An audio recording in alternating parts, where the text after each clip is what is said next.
Perfect. All right, we got it going. That's what I like to see.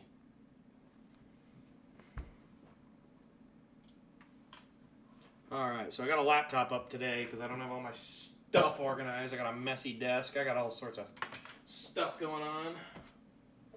And I even have a visitor behind me. I'm still putting cars back in boxes, getting ready to do a whole bunch of sales.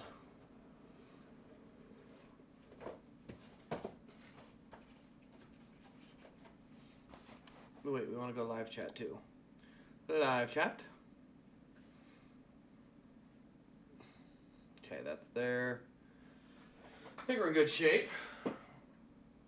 They're still running pace laps, so we're not missing anything.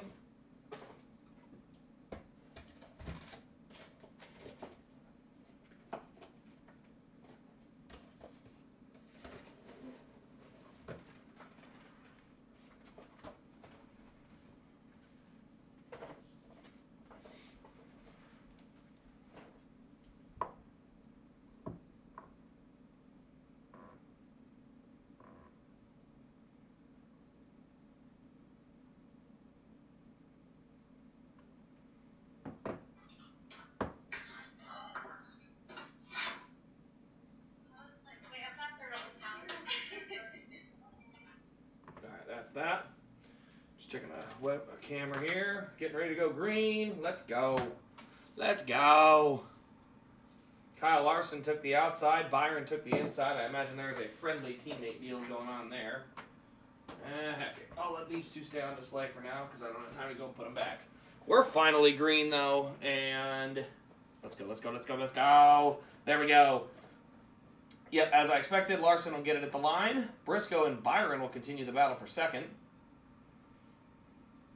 There are 200 total laps. I believe there's a break at the 100-lap mark, so that will be the halfway point. Make sure I got my mic set right.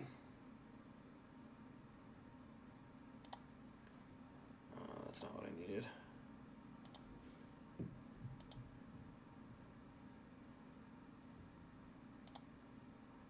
I was just trying to see, make sure that's the right thing. Yeah, that's my mic. My mic's good. All right. So Larson away with the lead, Byron to second, Briscoe third, and then it's a bunch of Gibbs cars, actually, all the way back to Busher, who's starting to make his way on the outside. He's in sixth. Barry Bowman at the back. Actually, the first guy going forward thus far has been Cindric.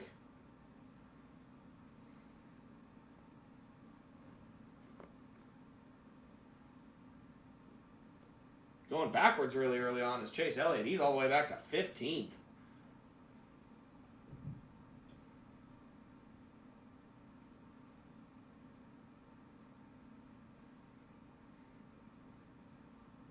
Yeah, that all looks good. Looks like I'm not missing anything there.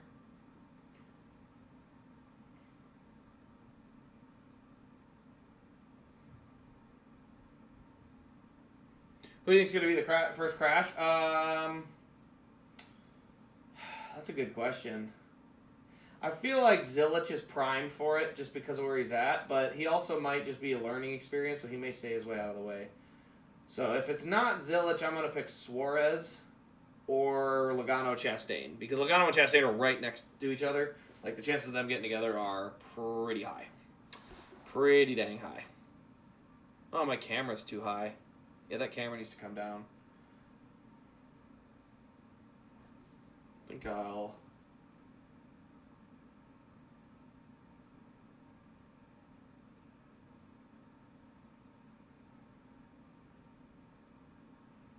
lower that.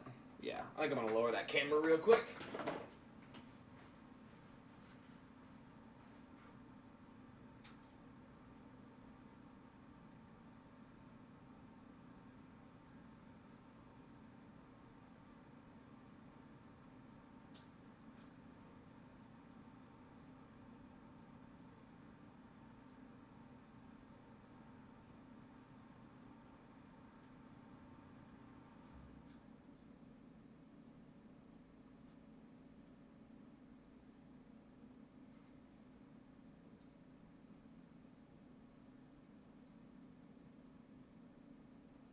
There, right about there is good.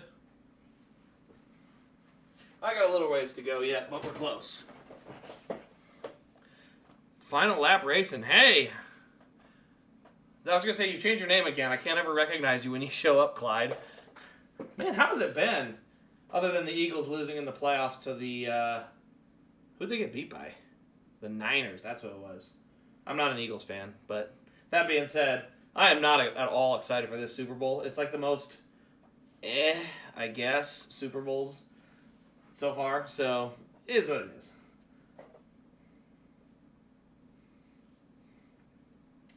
All right, we got that all back together. Yeah, I think I'm going to try and do something on the front of the desk there. I have those magnets all stuck down there, but I want to put something else in that spot. I don't know what it'll be. I recently did start making some vinyl cuts, though. So I have a little machine back here that cuts vinyl. Look at them. I cut those out. One's honeycomb and one's chrome red. But yeah, I was able to get those to cut pretty clean, and they look sharp. I obviously stuck one of them right here on the computer as well. But yeah, I'm going to start experimenting with other numbers. I'm trying to get the number 9, but the 9 is tough because you can see it up there. It's got like the orange part, then the black, and then the yellow. And all 3 parts are kind of critical. You definitely need the orange and the black because if you take just the orange part, it looks weird. You need the outline. But yeah, trying to do the base level. After that, it can be a little tricky. And now Suarez is all the way out back. Leaders are already within a straightaway of him. Now, I'm not really going to watch lap times. This track is so darn small that there's really not a lap time factor in this. They're going to run, like I said, 100 laps, and then they're going to run another 100. Kyle Larson looks good out front, but I'm going to wait about 40 laps in. We'll see. Because that's when Josh Berry's car started to come to life. And that's when he got out front and drove off, and the other Penske car, Cindric, also came forward at that time. So, I wonder if I should move the YouTube chat over here. I think I could do that. It's close enough. I'll figure it out. So yeah, I have my laptop doing the race right now. I've got a little bit of a mess. I got a candle. I got Oculus stuff here. Like, I didn't have enough time. This isn't the normal time of a race. I'm not supposed to have to go work right into a stream. I'm not prepared for that level of... I didn't even turn my phone off yet. All right, now my desk phone's at least off. Let's see. Anything new? No real movers through the field. None that I can tell, at least. Ooh, that Chumba Casino car is kind of cool. That Reddick's running.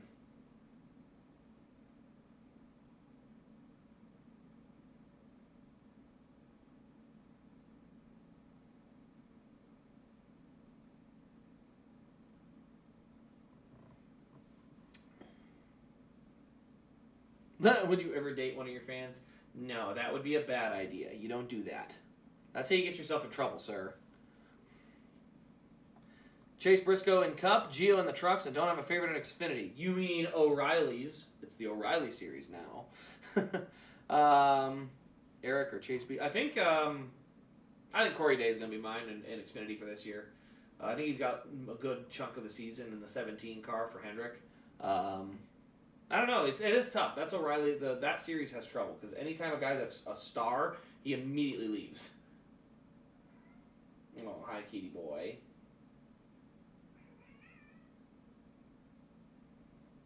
Trying to watch there. Chase is up to 11th, so the 9 fell back early. I don't know if he was just taking care of his tires or what, but he's kind of getting back into the swing of things.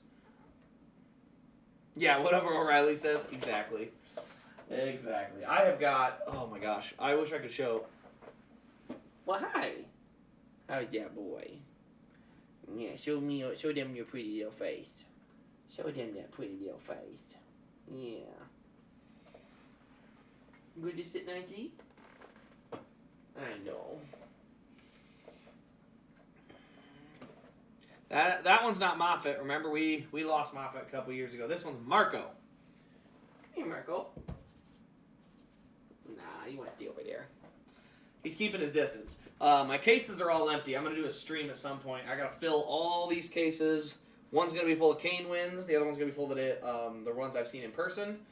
That case up on the wall, which you can't see, which reminds me, my logo is way out of sorts. You can go down there, Mr. Logo. Or stick it down there. My Daytona wins are going to go up on the one wall. This case is going to be Chase Elliott wins, along with another rotating case. And then, that's kind of all I have room for. So there's a lot of cars that are going to go up for sale on the eBay page, unfortunately. Nah, you're all good. You're all good, dude.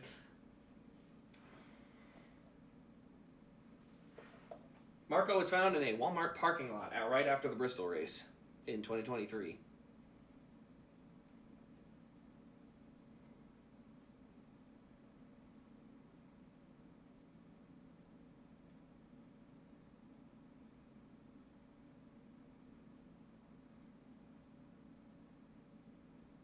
So 37 laps in, and they're trying to go to a commercial already. And Blaney has gotten in front of Joey Logano. Now, what I'm trying to see, though, is who's kind of quicker. Have I played NASCAR 25? I have not. I'm not going to lie. I'm not a fan of the current NASCAR games. And some of it has to do with just the style of game. Personally, I think the biggest issue NASCAR has is they're trying to build a simulator. And I don't want a simulator. I actually really like NASCAR games that are just games. Which means, you have a practice mode, you have a test mode, and you have these different things. But I loved in NASCAR Chase or NASCAR Chase for the Cup, Thunder, whatever, the older games, you had the fantasy tracks, you had weird rules you could set. Like, that's what I want. I want to see stuff like that. I want to see the ability to do all the cars on the track at the same time. Cup, Truck, and Xfinity, like maximum chaos. That sounds really fun. Like, let us do some fun stuff with it. That's kind of my opinion of games in general. I think games are supposed to be fun. So, you get to break reality with games, so go and break reality a little bit. We got a caution. Caution. Red. What? Was that planned? Was that a planned caution? Why? Oh, water. Okay, they got water seeping. That's, it's a little weak. Was that really, really needed? It seems like they just decided to throw it. Not a huge fan of that one. What are you doing? He's got demands. He decided to knock the pin down. And now that he's reminded me that he likes to knock stuff down, Jimmy Johnson car is going to get slid way to the front of the desk. Just in case. Oh my gosh, that's right. I haven't made a Chase video yet. I will live with it. I think personally I would have loved to see full season, obviously. I think the Chase is doable. I think they did a good job with the Chase this time around by doing like 5-point intervals and a big cushion for the regular season point winner. I'm okay with that. I think that is a big deal. Like before, they used to reset the Chase and second place was 5 points behind the leader. That's one position. Now it's like 25 points, and that's 25 positions behind the leader. So you win the regular season title, you got to outrun the leader by 25 points to the end of the year. It's doable, but it's another step of difficulty. What are you doing? Don't eat that. That's garbage. Don't do that. Oh, there we go.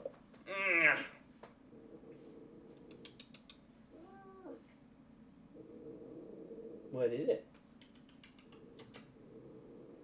Jump up there. You just a little bumpus? No more fluky champions. Exactly. I think at the end of the day, Larson wasn't even a fluky champion. Everyone still hated it because they've always said, perform when it matters. And Denny Hamlin did that. And then the caution came out and basically showed, it doesn't matter if you perform when it matters. It's all a joke. It's like, we're done with this. Even in a situation where that format could have produced its best champion yet, which is a guy that has all career been chasing this down and then shows up and just kicks butt and takes it down and wins it, and then you have fluky cautions. And I'm like, that's a prime reason why. Everyone has always said this is why this format is a bad idea. One fluky thing determines the outcome of a championship, and it happened. So I'm glad it's finally gone. The death of the playoffs was sorely needed. Now let's just see if they can move the stupid numbers back. That would be awesome. It's just, the cars look so bad. I don't understand why we continue to play this game where we act like the numbers are better the way they are. It's like, no, they're not. They've never been better in that spot. None of them look better. I mean, these doors are all numbers because they're cool like that. The problem I have is that you will never get doors like this. All the numbers are cut at the seam because the stupid number's too far forward, so it cuts it right in the middle. You're not going to get cool sheet metal like that anymore. Not like that one. I mean, that's a really cool piece. And then, I mean, see, the Gregson one's cool too. I got another Kane one over on that wall. What is it? Oh, this was my Jets decal. I also made a Jets one. You can see that one. It's also on the computer, but it's got like a holographic background to it. So it's metallic green and has the same honeycomb style background that I put on the 9s. So you can kind of see the grid pattern on them. But I'm gonna try making a whole bunch of different ones. I just got to get some numbers put together so I can play with them and see what they'll cut out as. I mean, more sponsor space was the excuse, and my problem with it is, like, dude, the sponsor space on the car is not why we watch NASCAR, and the sponsors don't seem to understand. Look at Formula One. The size of the logo on the car is totally unlegible. You can't see that sponsor on a car because Formula One's all about performance. So, like, when you take a look at a Formula One car and it's like Red Bull, you can see Red Bull, all the little partners you can't see because it's not about being seen on the car. It's about being seen on the uniform. It's about them being a partner in the race team. Like, we have pride in this team that we sponsor. That's what it's about. So that's the part to me that I see as kind of problematic.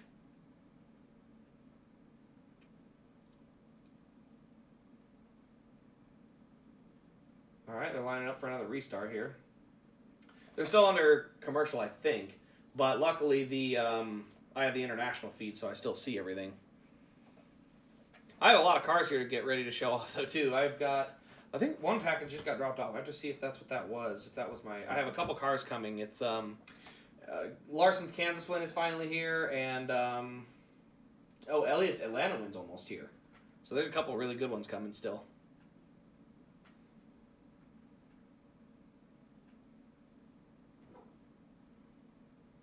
All right, what did Chase pick? Did he pick inside or outside? I still have yet to be able to see. Here we go. He picked inside. He dropped a row to go back. Oh, wait, he didn't drop a row. Did he? No, he didn't. He's right where he's supposed to be. So actually, no, that's totally where it should be.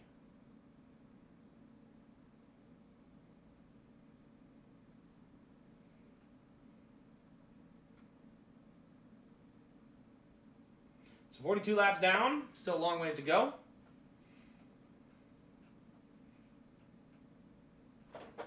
I bet you're a hungry boy. It's 5:40, isn't it?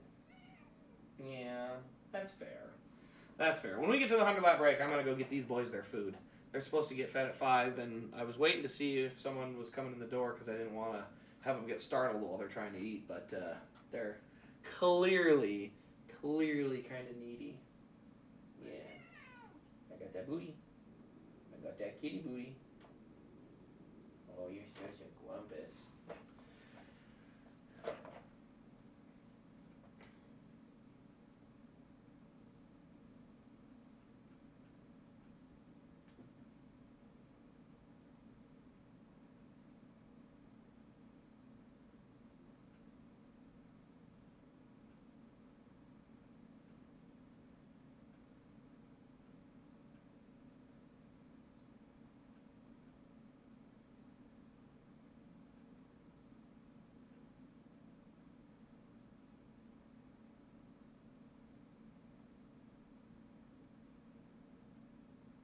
All right, now they've kind of started to single file out.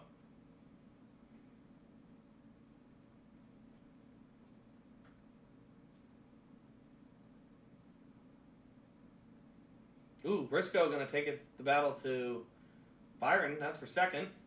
And he will take that spot. So move Briscoe up into the second spot. 50 laps down. We're starting to see the tire fall off show up a little bit more.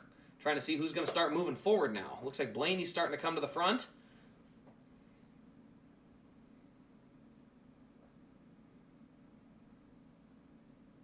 The lap times are tricky. You can't really tell because one lap on the outside lane can be a second and a half, or not a second and a half a second slower. Like, it's such a massive difference.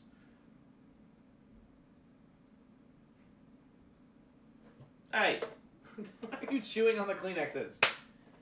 I don't even have anything to toss your direction. Get down.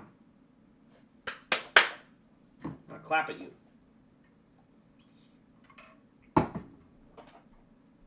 Wish I had something to throw. Something not nice. I don't want to hurt him. I just want to start him. Shake a garbage can or something. Okay, they think they went back to commercial again.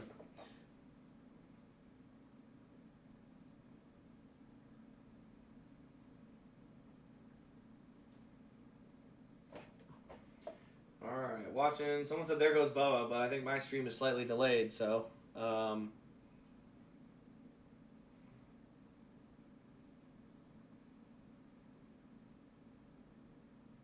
Oh, that was off the front end of Blaney for sure. I think Blaney got shoved through that, but that was definitely not Bubba's fault, not Blaney's fault. That was a chain reaction of mess right there.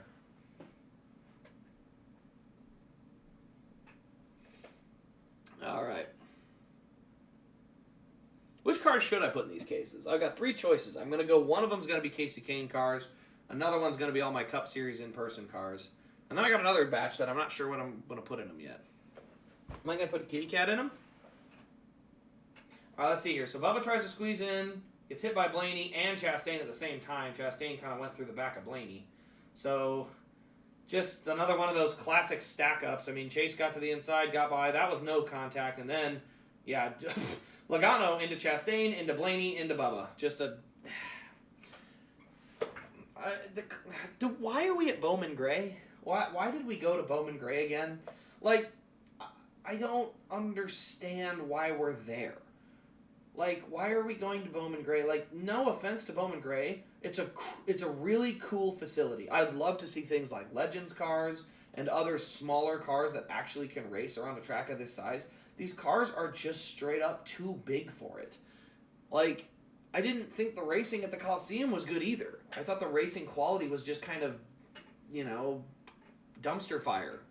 And, like, I mean, the Daytona Clash probably ran its course. I think Daytona, they don't have to have the true Clash, but you could do something. It doesn't have to be even at Daytona. Maybe the Clash just needs to move. Maybe this. Here's a thought. Maybe NASCAR moves the Clash to a mid-season point so we get some kind of fun all-star opportunity. But so we get two non-points races. So they move the Clash, and then in this position they put like the Daytona road course as like the opener to the season, or they put they could put Phoenix. They could put any warm weather climate, not North Carolina. You have to be in Florida, Texas. Even Texas is risky. I think you got to be in Florida, Phoenix, or that might be it. Like, it's got to be in one of those places. But personally, I just think that is. I don't. This event is just kind of meh. There's really not much to say. What are we missing in this event? Like, I don't think we need anything. I think I would much prefer that. I don't know. Everyone likes the idea of like Daytona should be the first race of the season. It's like I don't really care. I think the race is going to actually get bigger if you ran the road course for the Clash, or not the Clash. Just the first race of the season is at the road course. Just run the race, and then you have qualifying the week after, and then the Daytona 500. So you're there for 2 full weeks. Clash, practice, and qualifying up till qualifying day on Sunday. More practices up till the duels, and so on and so forth. But like that, I feel like would have a much better build up to the race than this. Like, it's kind of like we're showcasing NASCAR doing something it will literally never do the rest of the season, which is race on a track of this caliber or size. Yeah, I don't know. This is a long caution. These cautions take forever. Are they doing a bunch of work on the track or something? Like, why are we waiting so long? Every caution feels like a halftime, like 15 to 20 minutes. I love seeing the snow on the hill, though. To me, that's still pretty cool.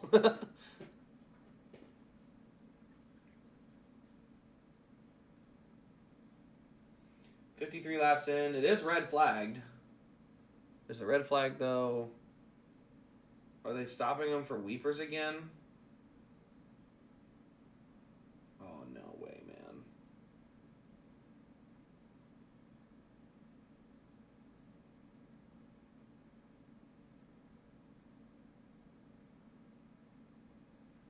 I could be wrong, but if they just ran the rain tires, they'd probably abuse the hell out of them. But would that not be kind of fun? I mean, I feel like we'd get some pretty good racing if they did that.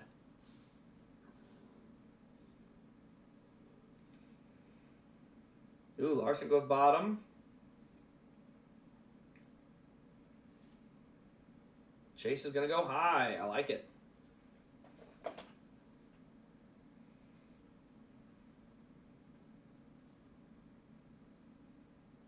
Man, Kyle Busch is already out back. So is Dylan. Well, Childress doesn't appear to have fixed anything yet. We'll be getting back to green here.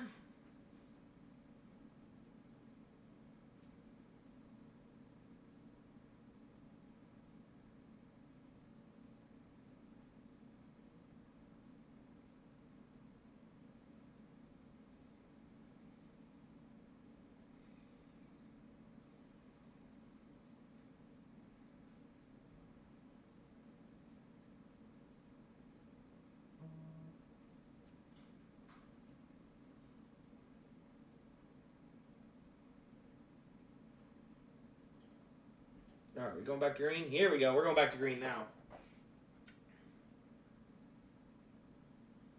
Ooh, a little bit of wheel spin from Larson there. Top lane hanging in there.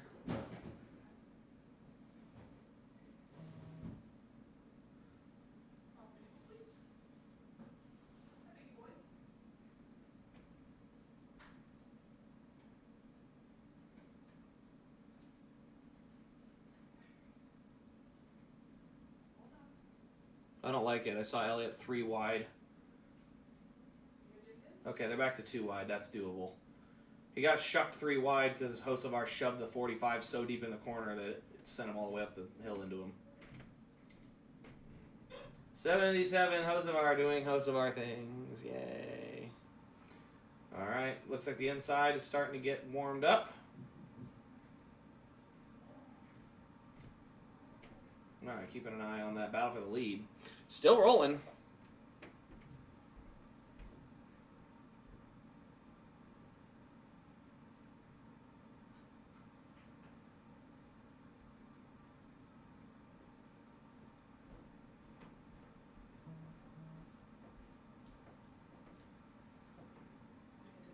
Huh? No, they do not. Yep, they can be fed.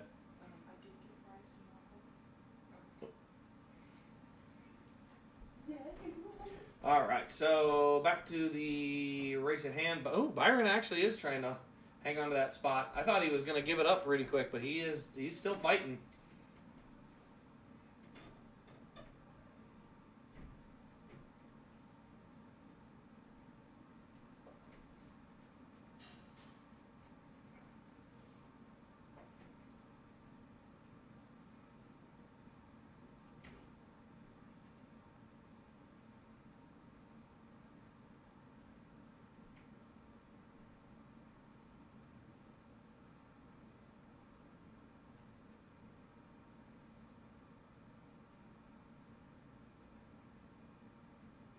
I do wonder if we're going to get to see any lap traffic. Lap traffic is probably going to be the biggest factor in this whole situation. All right, so Byron actually seems to be catching Larson. I don't know if Larson may have cooked the rear of them tires a little bit, but Byron is noticeably quicker off the corner.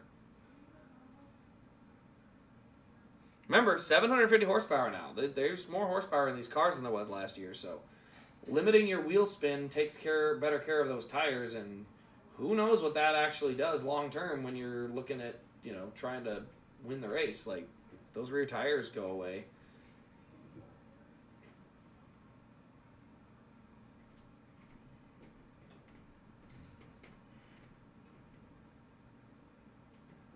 lap 66 of 100. They have a halfway break at 100 where they're going to come out and change tires and stuff. I think there shouldn't be any issue on fuel, though. They should be plenty good on the fuel the whole way through. Yeah, Byron is there. He is on the back bumper right now.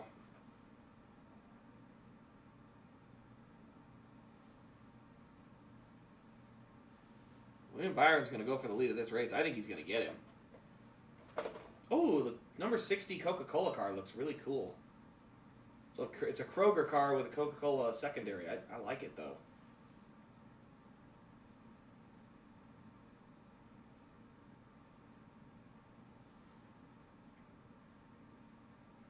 Yeah, 24 is really tight.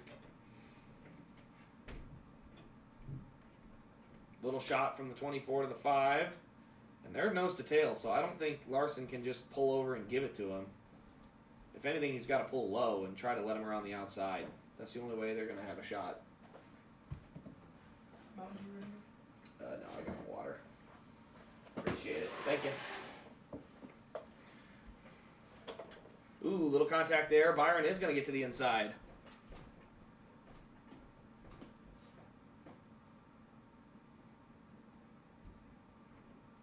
Oh yeah, he's going to get by.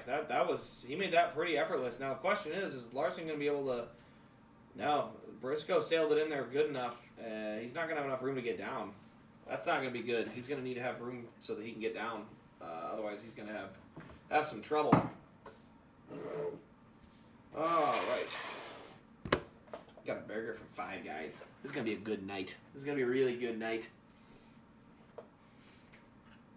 Oh, that smells so good. Five Guys is the goat of burgers. All right, so Larson actually slips all the way back to 4th in all of that. So he's going to go further back. Hamlin and Larson got together. Now it's Hocevar and Hamlin. But there was a little bit of contact coming down the backstretch. I think Larson squeezed Hamlin in the wall. And, I mean, Larson was able to hold the spot. Hamlin got the worst end of it, though. Here comes Blaney again. Last year he drove from back to front, and he's doing the same again. He's driving right through the field.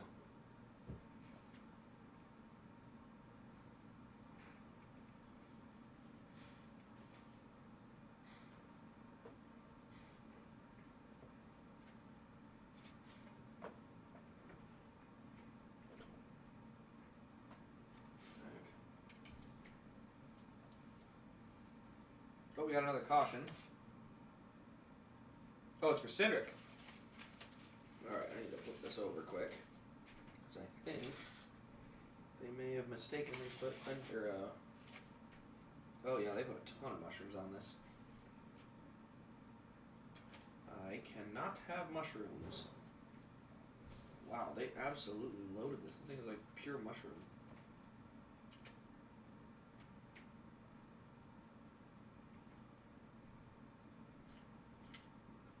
Burger's like 95% mushroom.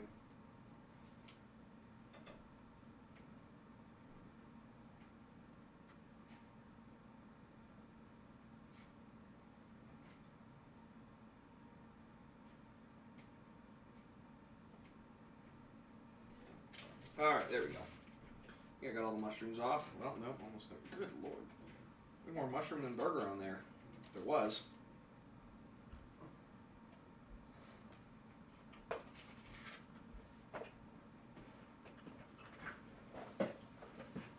Grab my napkins.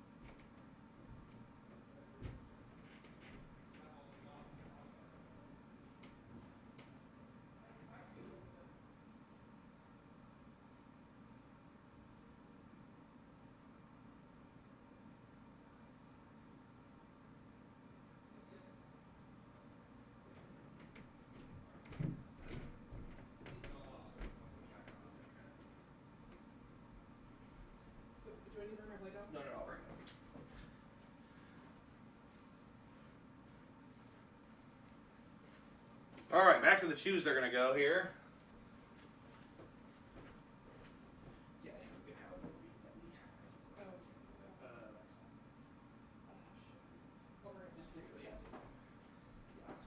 What is that? Oh, wait, no, that's mine.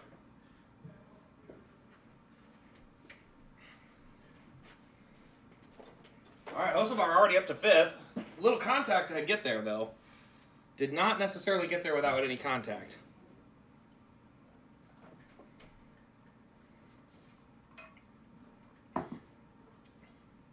So it'll be Byron, Briscoe, Gibbs, and Larson, the front 4. They are on lap 79. Halftime break is at lap 100.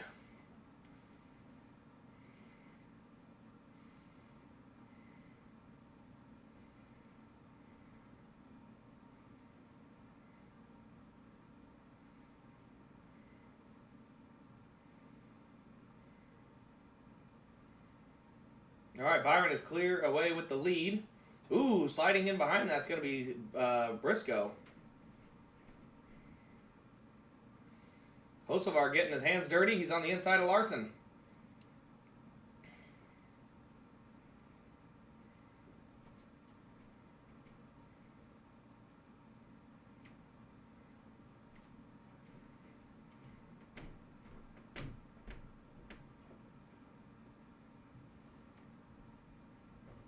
He will clear. Larson's tires do not appear to be holding on really well here.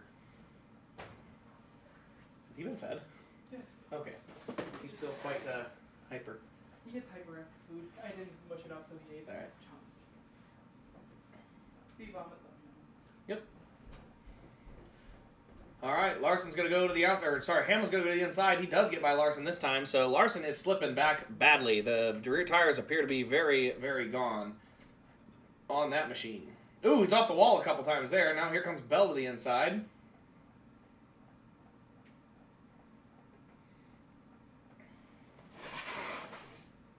And after that will be Elliott, but Elliott's a little ways back.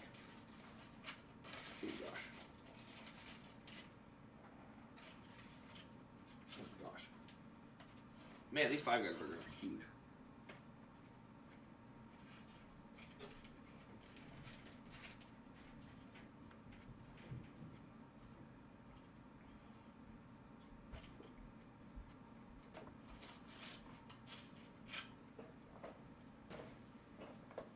Ooh, Gibbs is going to push Briscoe to the inside. Here comes Briscoe for the lead. And the JGR Toyotas are starting to make some hay.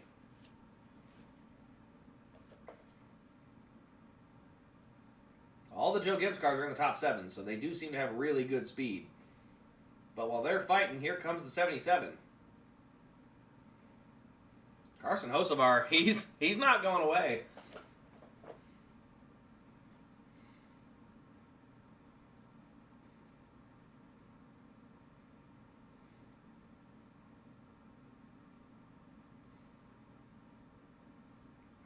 He's going to go to the inside, and he's going to take the spot from William Byron now. Or at least he's going to try. The good thing about the Clash is you do get some good race detail on the diecast, whoever wins.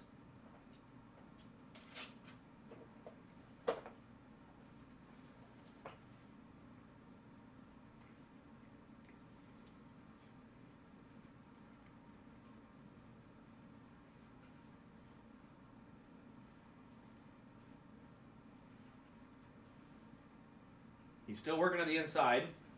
So we have Briscoe, Gibbs, Hocevar, and Byron side by side. Then Hamlin and Blaney are nose to tail. Small gap between Larson and Elliott. That's where the biggest gap on the field right now is. Oh, actually that gap is now filled by Ryan Preece.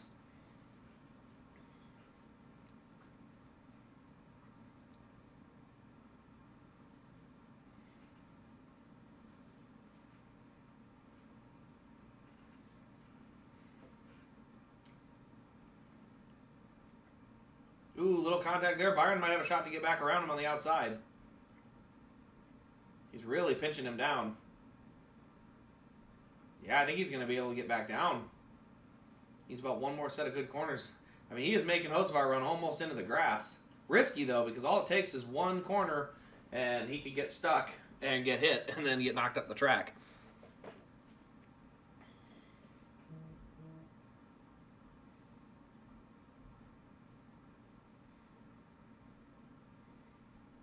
Ty Gibbs is now looking for the lead. Lap 94.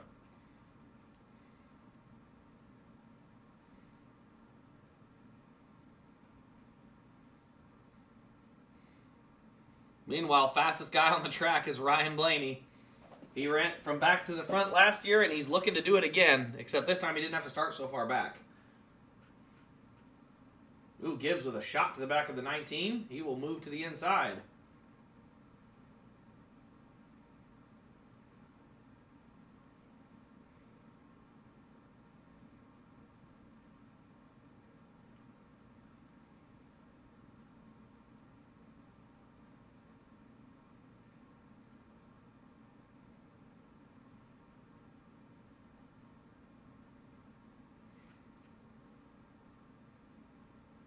Connor Zilich is up to 12th, by the way. He's really starting to show some good lap time.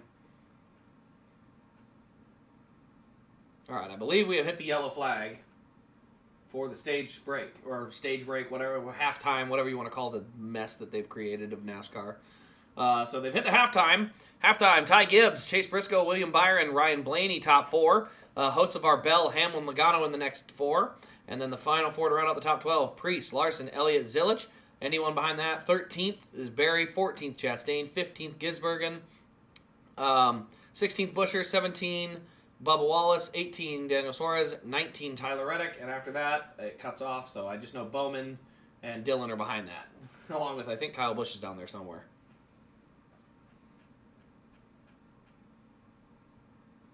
So while we're at the quick break there. Or wait, does it stay green? I think it goes yellow.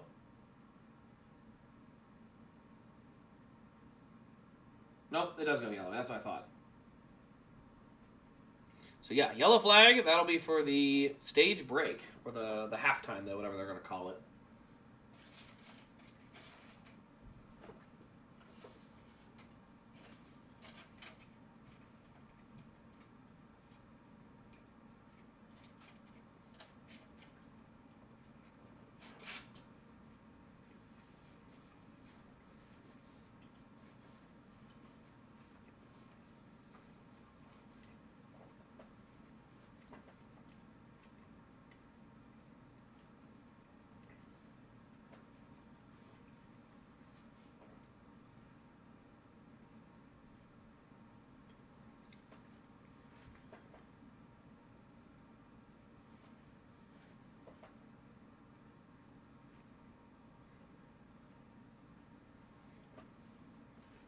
All right, so the halftime break is going to be a red flag. This is going to take a little bit because they're going to let them get some adjustments on the car and stuff. So this is not your average caution flag. It is a legit halftime.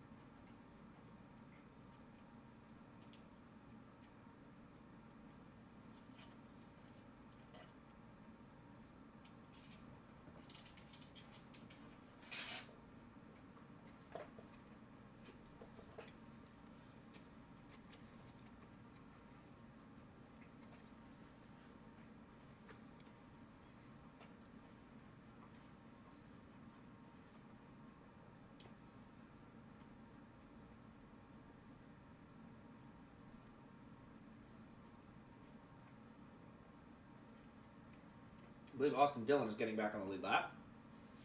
They're just riding around in circles, though. I don't know if they're just waiting for a commercial to end. I don't really understand. This is where NASCAR drives me nuts. You throw a yellow for your quote-unquote halftime, and then you just ride in circles for 5 laps. What are you doing? It's halftime. Line everybody up, park them. Oh, they're going to take them all the way back into the garage area.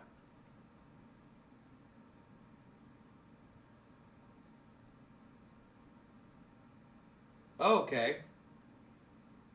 I didn't realize that they were doing it that way. I figured they were going to just roll like a pit cart out onto the track and do it all there. Like, you know, so the fans could watch them work on the cars.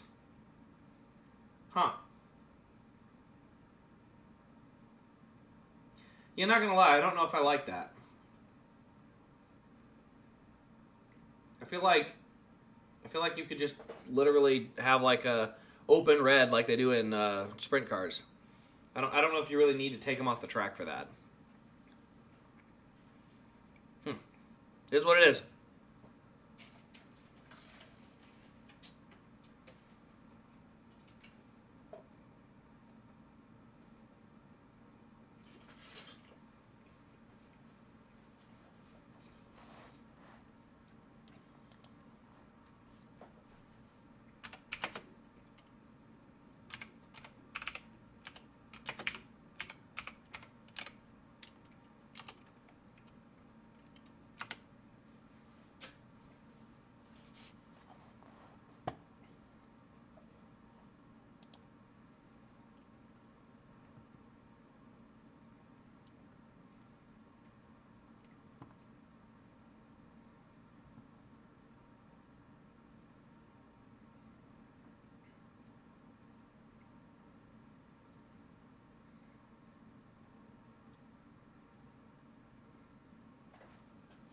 Population 1. Okay, I need to send a message.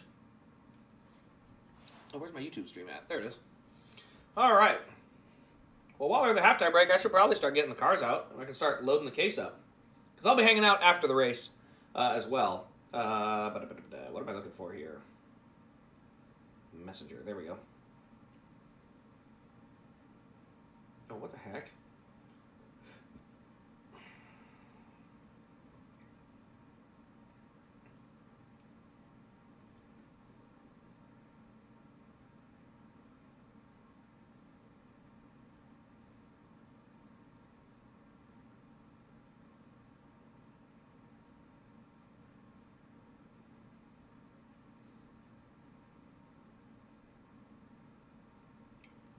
There we go. All right. Honestly, it worked out perfectly. That case, this rotating case that's on the screen there, literally has no cars in it except for that row because those Jeff Gordon cars have no boxes. So it looks like they're full. They're not. This whole case is empty and it's going to stay, it's going to get different stuff in it. But it just, yeah, it's one of them deals like, as of right now, you wouldn't know because it just happens to be turned the right way. Yeah, I've got my... I got a bunch of cars. I'm going to get the ones I've seen in person and the Kane ones back there. And then I'm going to probably try and get the Elliott wins in one of these cases and the Daytona 500 wins and just have them all ready to roll. Got to figure it out, that. I'm not 100% certain. I might still change my mind on some of it.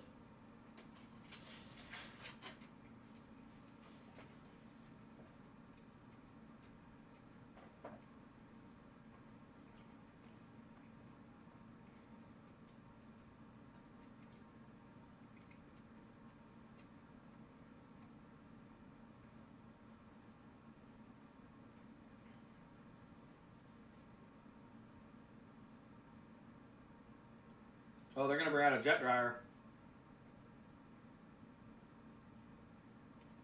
Meanwhile, work going on down in the parking lot. That's kind of neat. Oh my gosh, they are nose to tail. Those cars do not have a lot of room between them. I mean, that guy can barely walk in between them. How many cars are they trying to shove into one parking lot? They got room. They should.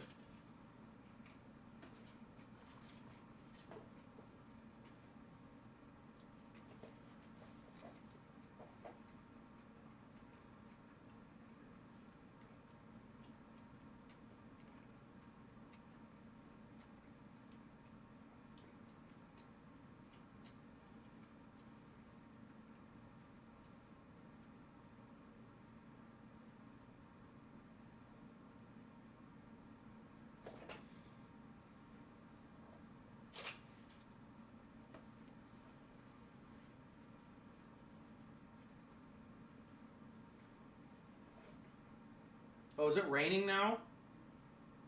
Looks like it's raining. Well, screw it. Put the rain tires on then. Don't even try to dry the track. Just leave it wet. Just go put rain tires on.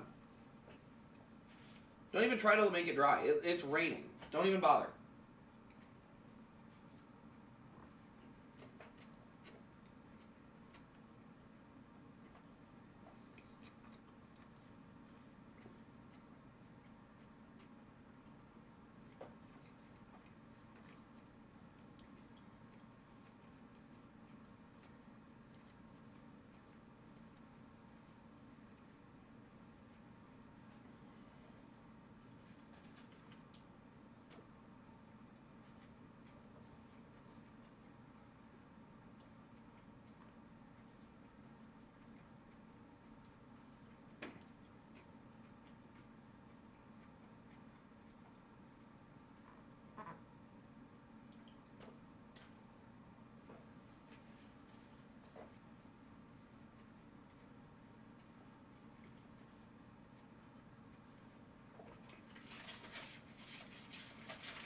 As they put the rain tires on.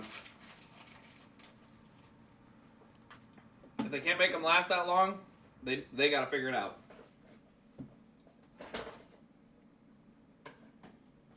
They have time. They can soften the suspension up if they need to.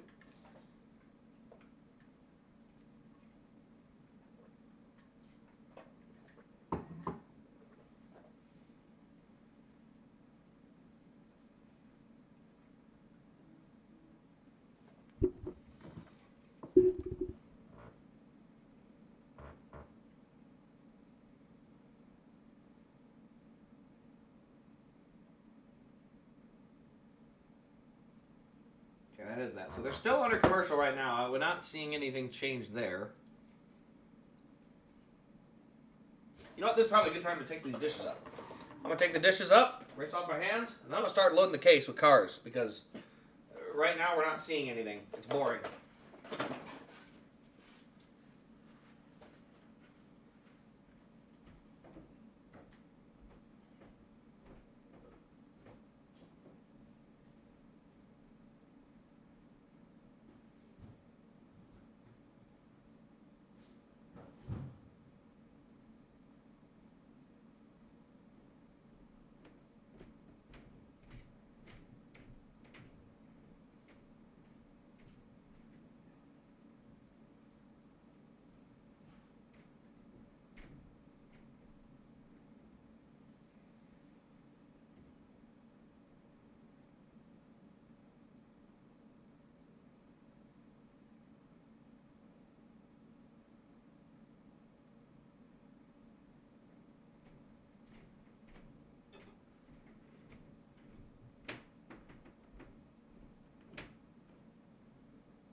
One bin has been found. All right.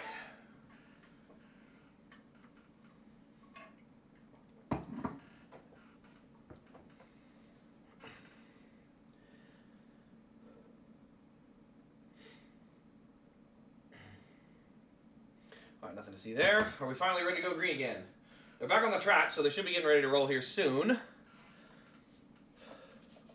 You guys had empty chair guy.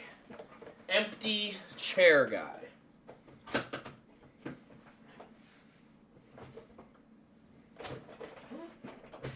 Cloak.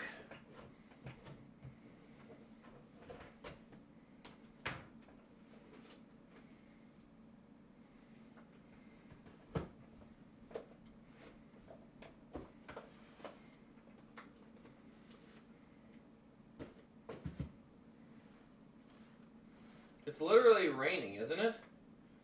It's not snow, is it? It looks like rain to me. Screw it, put the rain tires on. Let's go. I ain't gonna sit around here and wait. That's rain. Oh, that's ice. That's sleet. That is sleet. Regardless, the sleet's going to make the track wet, so.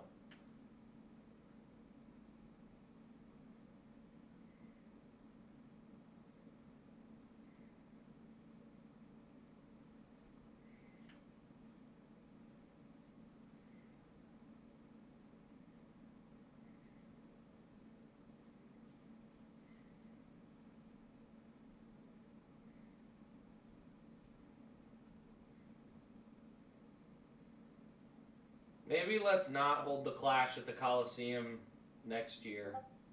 Let's not do that. Let's do better.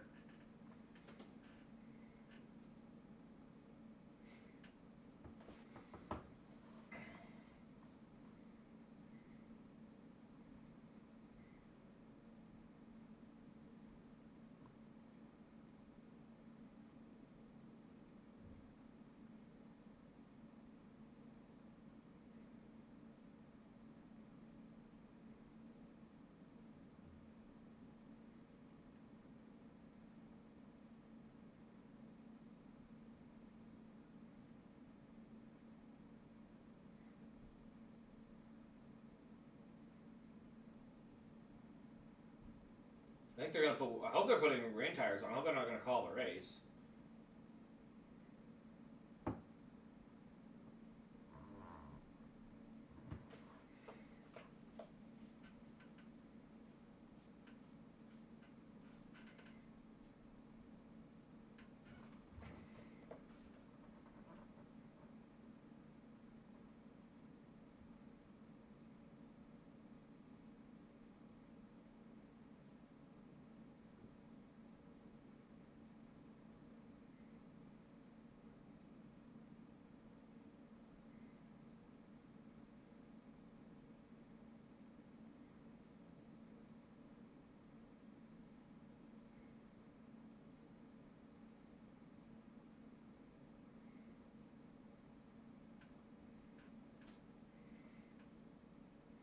I don't see anything here.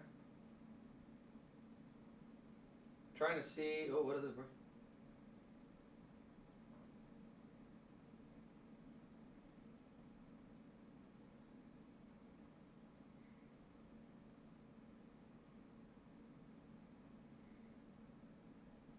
Trying to get an idea. Are they gonna go that?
Hey there, Diehard. Welcome on in, man.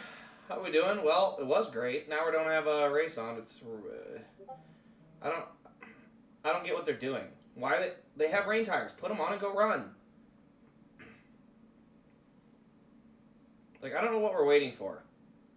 This is already such a small track with such a gimmicky racing style that who's honestly going to care that we are running rain tires?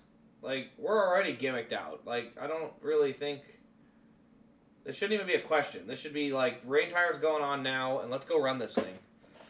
But other than that, it's been a good off season. Gonna be streaming a lot of races this year. Unfortunately, I will not be streaming the Daytona 500, and that is because I will be in Michigan snowmobiling for that week.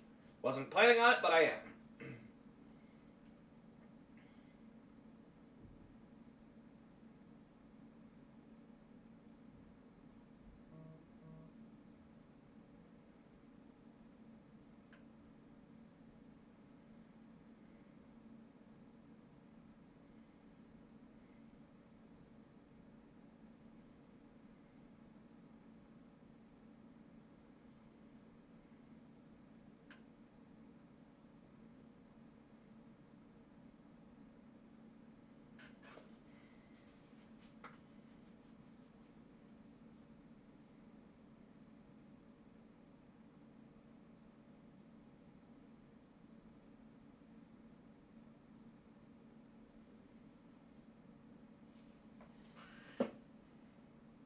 Added a couple of new pieces. Saint or Sir Peter Max jacket on release. Noah Switch prototype and Noah Plan B sales auto. Din 1. Wow. Oh, that's the Bristol one.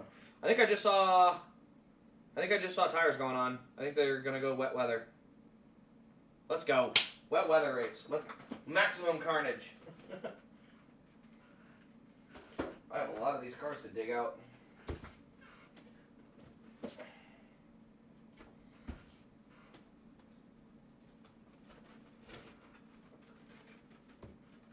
Yep, wet weather tires are going on. They're going to make some adjustments to the cars, so they do have some time to put some of that in.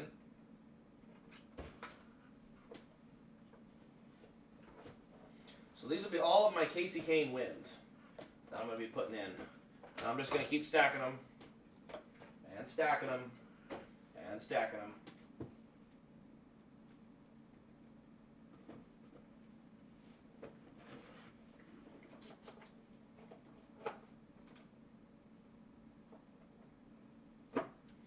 That's the 2007 COT. For anyone that's curious what that looks like, that is the COT Elite for Casey Kane. Did not win any races in that car, though. That was a bad year for Kane. Alright, still going to keep looking here. What I'm looking for is my 2005 Phoenix, Richmond win. That's going to be number 1.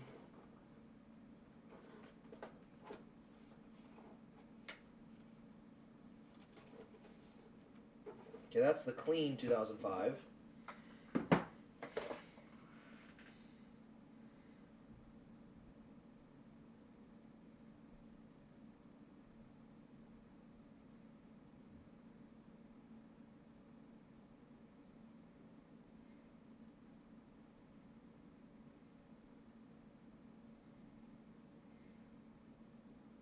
Looks like wet weather tires are going on. I could be wrong, but it looks like that's what's happening.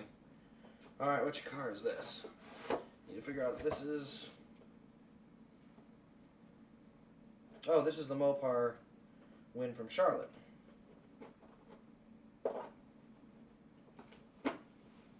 I definitely want this one. That'll be very high up on the list. This is for the 2005. Well, this ought to be a whole new race now. 750 horsepower, and these tires should be really, really fun. I think they should have just run on them the whole time, personally, but... Alright, now this is the Farmer's Insurance, but which one? New Hampshire win. So this is a win. Custom win. I had made. There it is. 2005 Casey Kane Richmond win. That's what I was looking for.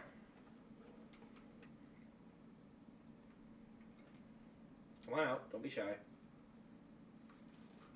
There we go.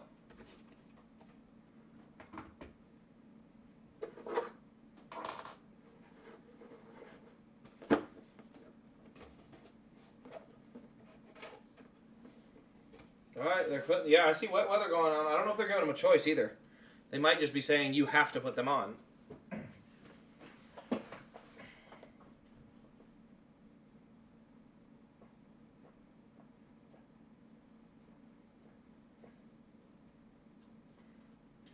How would you rank Kane's 04 to 07 Mopar schemes? I think 07 is by far the worst. Oh, I love 07.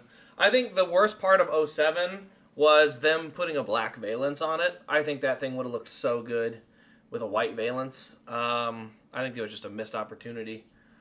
I really do. I think they really missed a shot there to do something really cool. Because they did white valences on all the other cars, and it looked great. And then they decided to go with like black on that one, and it looked terrible. Hell? What is this? Hold on a minute.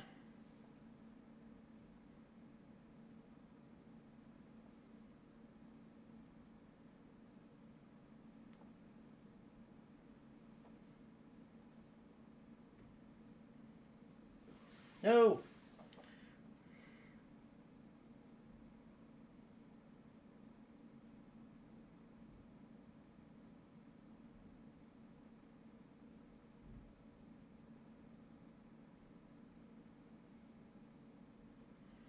So there's a tag in my hat. I'm trying to see how I would get this out.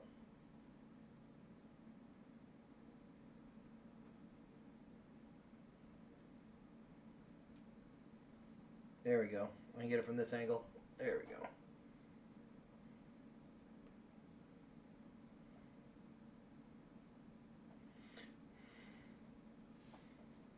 All right, all better now.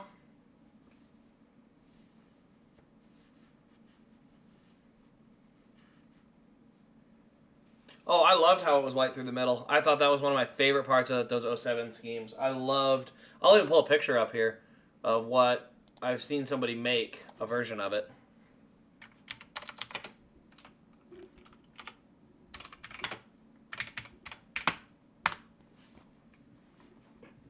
Well, I typed in 2007 Kane Mopar, and the top 2 results are my videos, so that's kind of cool.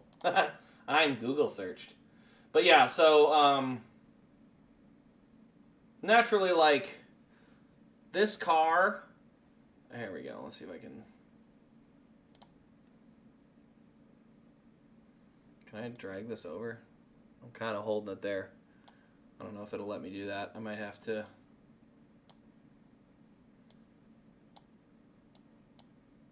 There we go. There's the car.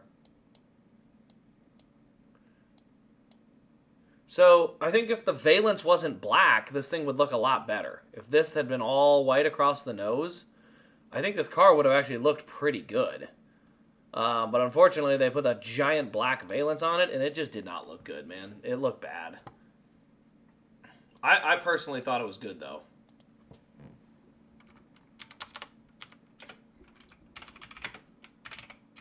Because 2006 was like that. I didn't think the 2006 looked as good until they put the white valence on it. Then it looked really good.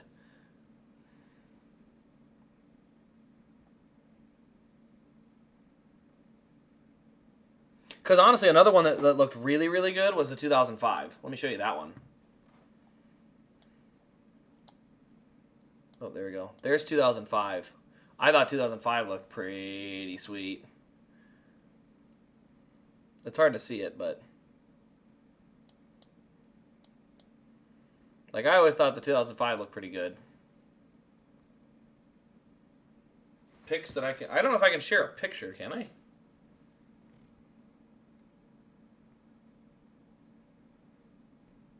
Oh, that's right. Yeah, there's their prototype, DIN 1.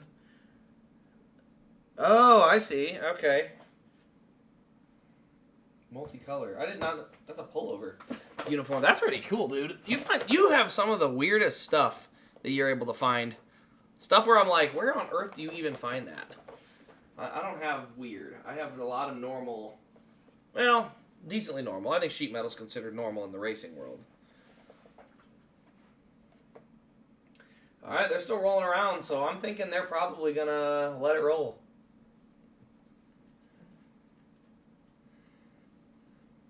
Yeah, the 2005 is good.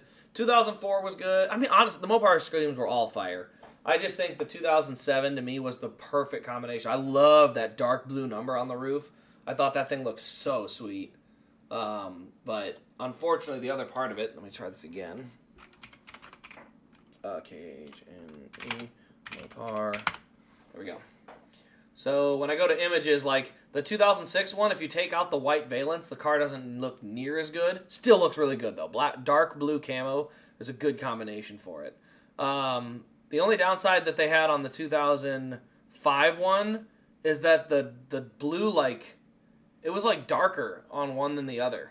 It was very weird. Like, they ran one. Was this a render of a car, or is that a real car? That's a real car. Because one of them ran at Kansas and the other one ran at Charlotte. And they were two different tones of blue. It was very weird.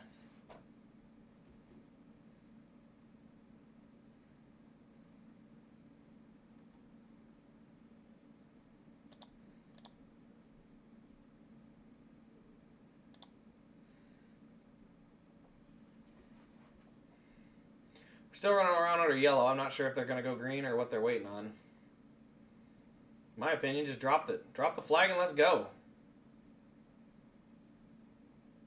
It's the Clash. Like, what are we going to do?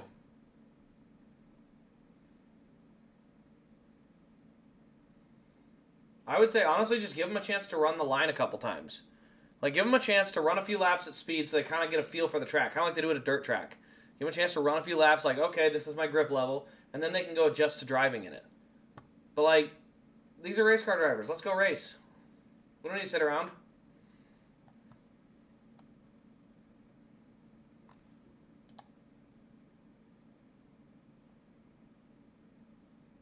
Well, the weird part about the tone thing is that, like, it was 2 weeks back-to-back, and the scheme changed in those back-to-back weeks. Like, the picture, because that ran at Kansas as a backup car.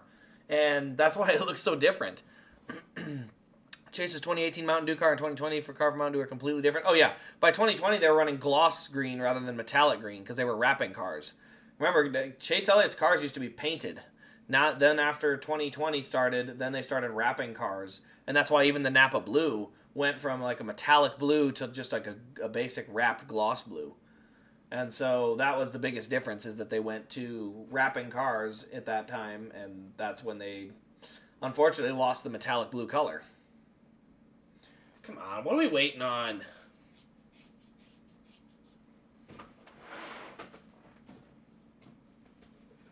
Okay, what's this? 2018 Procore. That's going to be a standard paint scheme.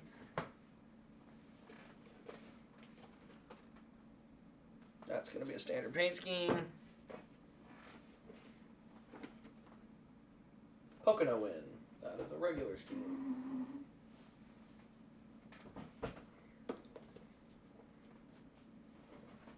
Montana. Rookie of the Year. I'm going to keep that one nearby because I think I'm going to use that somewhere. Rookie of the Year car. Sweet! Charlotte. What we got here? Indy win. Liquid color finish. Come on, let's go. There's no reason to keep waiting. We're fine. We got this.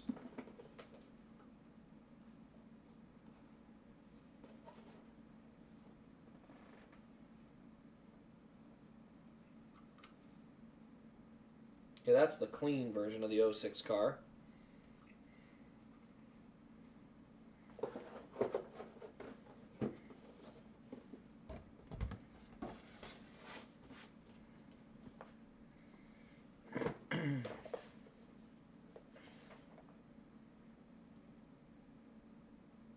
His 2018 Coke 600 car.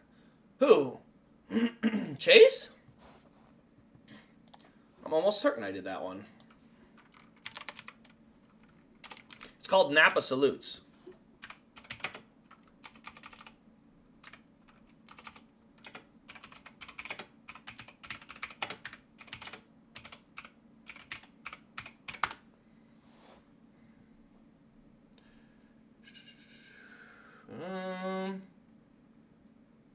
Are you on to something? Did I never do this video?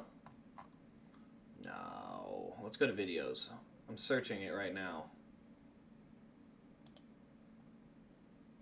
Give me a full video. There we go.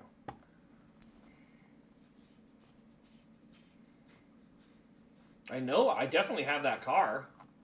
I could do that review tonight. I didn't realize I might not have done that one.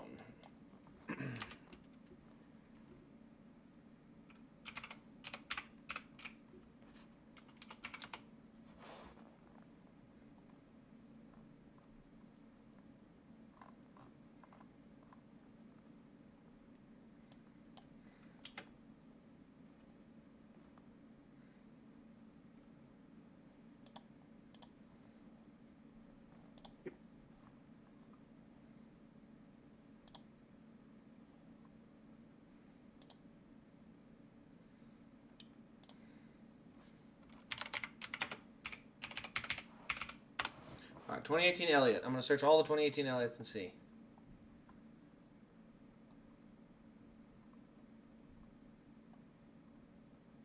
Holy smokes, I think you're right. I don't know if I've ever done my review on it. I have it. I've had that thing for years. It's not in there. I should definitely be doing that. All right, good note. Good catch, man. I definitely didn't do that. Kane's 04 Darlington car was far better than his 05 Brickyard car. No, I'd put him in the same boat. I liked them both. I really liked the reverse pit cap where it was the white with black numbers and yellow and red stripes. And they ran it a handful of times in 2005. I really liked that paint scheme though. I thought that thing was clean. I think both were good though. I liked both of them. But to me, the white color just was clean. Camelot, my favorite Chase Patriotic scheme was the 2019 one that ran at Daytona. Also wrecked at the 2017 Kentucky. Oh, yeah, the Napa Patriotic. I have that one, I think. I think it's the 2016 version, though. But it's got the stars and stripes and stuff on it. I think I have the 2019 version as well. I'm actually selling both of those because I have not enough space for that many cars. That's the Pocono win. Looking for Charlotte. That's the other 07 win. That's the All-Star win there. This is Michigan win. Alright, I'm missing one of them. Which one is it? 2015. Oh, that's right. This is 2014 Farmers Insurance DIN 1 Elite. I got DIN 1 because it was on the Lionel garage site or whatever, and they were auctioning off DIN 1. And nobody bid on it. So I was like, I want this car. And so I messaged the guy on Facebook I knew had an account. And I said, hey, can you get me this car? And yep, I paid a little finder's fee and ended up picking it up straight from him. I think this is the 04 Elite. Yeah. So this is a cool one. This is the 04 rookie car. This little detail right back here, these 3 black stripes on the corner panel, they got rid of that later on. I'll see if I can zoom it forward, but those corner panel stripes, they refreshed it and did a second run of his car because of how popular he was. They did a very small run of Kane cars to start the year, and then they did a refresh run. So this is part of the original run of rookie cars in Elite, which there were not. I mean, for the time period, there was not very many. Now, of course, everything's in a big bundle, but this only had 288 Elites, and so this was a rare car. It was called the non-refresh car, if you were ever looking on eBay for it. But if you look on eBay right now and look for a 2004 Kasey Kahne rookie car, most of the time that corner panel will be bright red. It was only this car that had the black stripes on it, and it was the non-refresh. Would you ever get a diecast that was of that horrible vitamin water scheme had, where it was white, then the side was pink? Yeah, I had that at one time, and I did not keep it very long. So I have had it. I bought it in a bundle with a ton of Kane cars. 2005 Dew was my favorite Kasey Kahne scheme. Yeah, that one's pretty good. Oh, that's right. I haven't showed you guys that car yet. I've been working hard on a couple of things. I've got a lot of videos ready to go. I don't know why they're not live yet, but I got the gold Casey Kane Mountain Dew car, like the gold version that they used to have, white gold or whatever. So the 2005 Mountain Dew gold car is the one I have. He did not have two. He had one in 04 and one in 05. But it's two different Mountain Dew cars.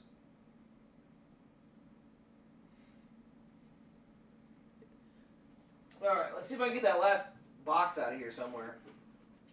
Ooh. What box is this? Oh, that's a Dale Earnhardt Jr. box. Yeah, that's a color chrome Atlanta win from 2014. I forgot I had that car. Whoop, don't you fall on me. And it fell. 2020. Ooh, which one's in this? Nope, that's a standard Farmer's Insurance. Don't have to worry about that one. Holy smokes, the box is ruined. Oh my gosh, it like punctured a hole in it. Oh well, I don't care about boxes, so who cares? Like, oh no, the box has a hole in it, like I care. Does not matter to me. There we go. This is the 06 Texas win. That'll be his third career win. So I'm going to get his first four and start getting those put in the shelf. So I've got 1 and 3. Now I just need number 2, which should be Atlanta. Is it really going to be the last car I grab?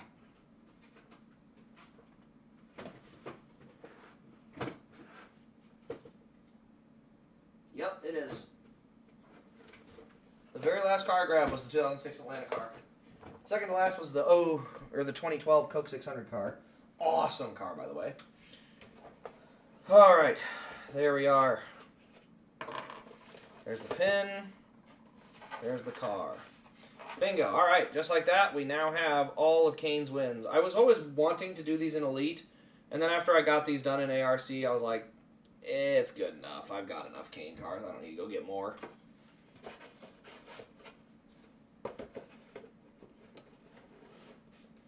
Perfect. All right. Let's get to it. Bought a lot of Noah Din 1 Elites on the Lionel auction. I had 45 Dins and Protos. That's a lot, dude.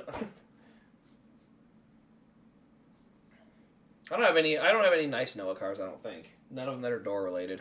I do have one of his Elite Premiers though. It wouldn't be a good race without weather interference. I mean, yeah, here's my thing. Like, I mean, we can't be surprised. It's January. It's February now, but it's February in North Carolina. It's wet in February in North Carolina. Maybe just don't schedule the Clash in North Carolina. The Clash either needs to move dates on the calendar so that it can be run where the weather's actually solid, or we have the other option, which is move the Clash to a place that's warm. Like, NASCAR has gotten a little bit kind of brave with their schedule. Like, I remember they used to like avoid anything above the Florida, Arizona, Las Vegas range until like April. Like, they would just try their best to absolutely avoid that and keep the chance of weather at an absolute minimum. And only recently they've started being like, Bristol in March, Martinsville in March, let's run like Kansas in April. And it's like, guys, Kansas is kind of all over the place in April. By May, it's pretty dry and warm. April can be warm. It can also be really cold, but it's all over the place. Like, that should probably stay in May. You know, and then if you want to say, like, well, it's better off if you're down in Talladega in April. Okay, let's go to Dega then. Like, let's go where it's warm when it's warm. Same thing in the brutal heat of summer. You know, July Atlanta race. They moved it to night. Why? Because Atlanta is brutal in the summer. So just move it to the nighttime. Like, there's kind of a scheduling way where you can get away with some of this stuff by just using a little common sense. I live in North Carolina. It's never usually this cold or even snows. That's true. I know that this is abnormal, but the problem is it's still winter. Like, North Carolina winter is far more... It's not supposed to be cold and snowy. But it is still possible for it to be rainy and dreary. Like, it's just how it is. Like, North Carolina is not that different from other areas. I mean, good grief, if they were racing in Kansas this weekend, it'd be 70 degrees. But the thing is, it's still winter. Like, it would be mushy, it would be kind of wet and soggy out. Like, there's just kind of a thing where it's like, you can avoid even the once-in-a-lifetime storms by just using your head on scheduling. Where it's like, at absolute worst, what would happen? Like, if they scheduled Iowa in October, I'd be like, no. Iowa needs to be early September at the latest because Iowa is unpredictable. We've had Halloween snowstorms. Is it normal? No, of course not. But a snowstorm literally pushed this race to Wednesday. Like, Wednesday's a big delay. Now, it works because it's in North Carolina, so it doesn't actually hurt as bad as it could. If this happened at a track that wasn't in North Carolina, oh boy, would that be a problem. The Clash should be a teaser to get people to check out the 500. I agree. I think, honestly, it would be, and even the April one, like that one in Richmond in 1990, that one was April. So that one was like, I mean, that's just bad luck to a degree. But like if they were doing, again, it's a timing thing. Like anything in the months of February and March need to be in places where it's like, yeah, it could get cold, but we're going to be in a spot where if it gets cold, we got screwed. Because like you got kind of a 50-50 shot in North Carolina. You got like an 80-20 shot in Vegas and like a 90-10 shot in Phoenix. Like there's places to go.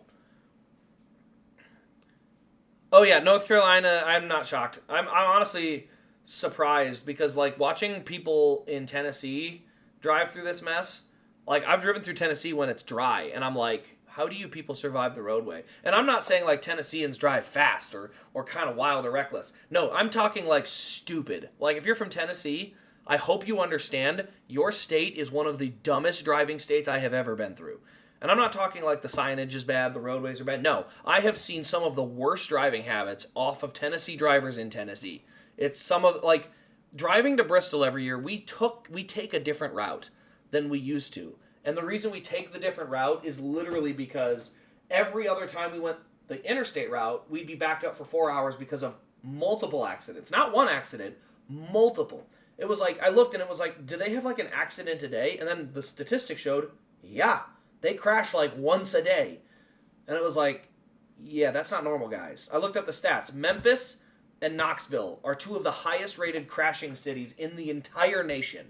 So just so you know, I'm not being personal against Tennessee. I love the state from a beauty standpoint. The culture's awesome. Driving standards, oh Lord, go back to school. Do it again. Went to the bed shootout at Daytona in 2007 and it got cold. We were in a t-shirt for the ARCA race and a winter coat for the shootout.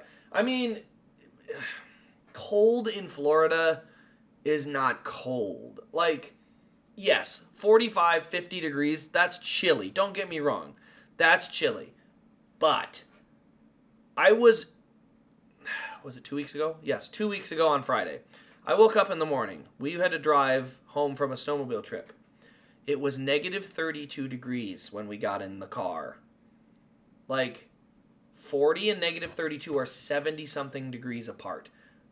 Like, there's hot, Florida hot.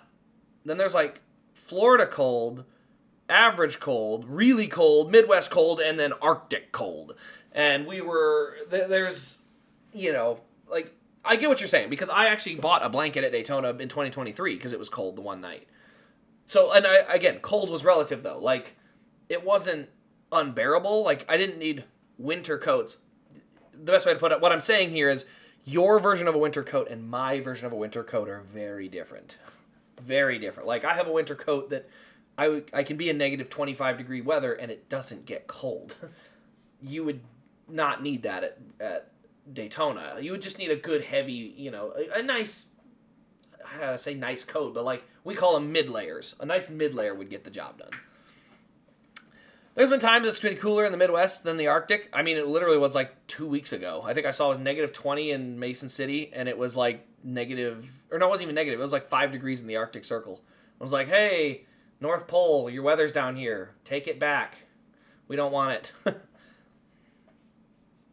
I'm convinced the Arctic is warmer than Iowa was this past month. Oh, 100%. Wait, are you in Iowa? I thought you said you were in North Carolina. I'm usually in Iowa. I'm in Kansas now. I live in Kansas. Just for anyone that didn't know, I moved. Yes, I moved. I am now in Kansas. All right. Hey, by the way, they are choosing. So we are going back to green here soon. Probably going to run an extra lap, but I'm going to start getting these cars up on their shelf. How do I hold this up? I have my awesome ray gun back there, too. That's right, guys. I have a ray gun. I am that guy. All right, up on the top shelf. Up on the top shelf. Race car pause. Out jumps Santa Claus or something. All right, one more lap. I need the Atlanta win next.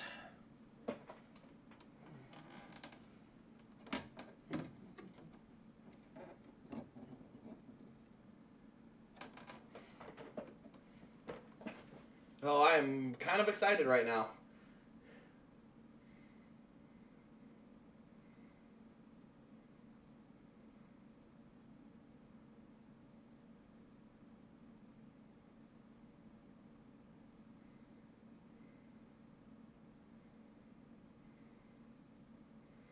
Oh my goodness.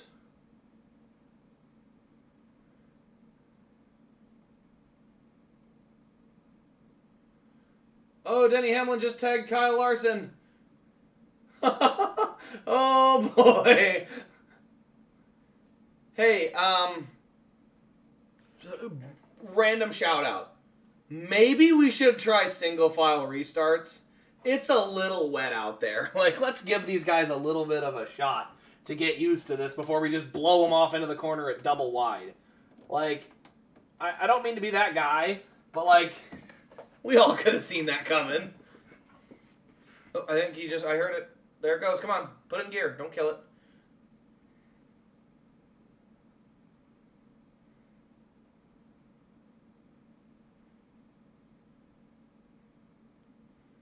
Zilich is up to 8th, by the way, guys.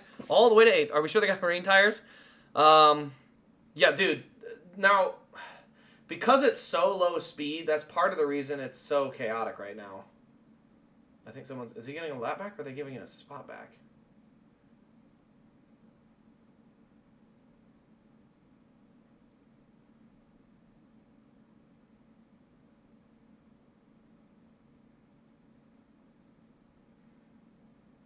Oh, good grief, NASCAR. Line it up. I think they should go single file, though. This is like that.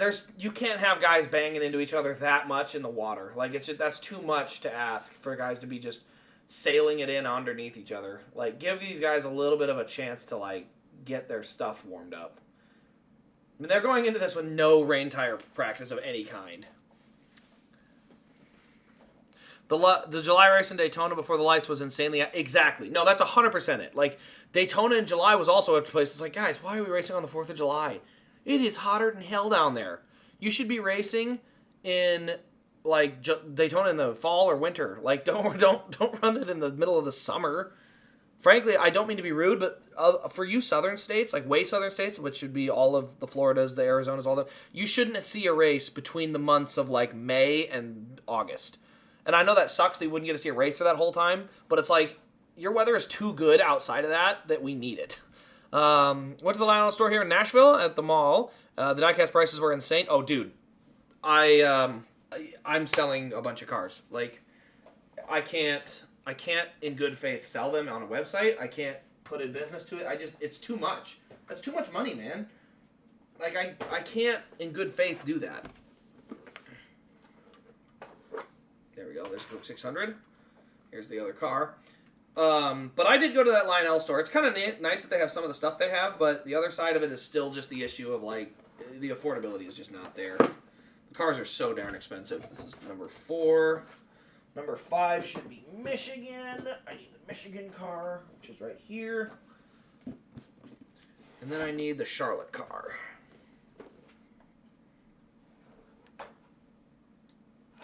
Actually, no, I need Fontana after that.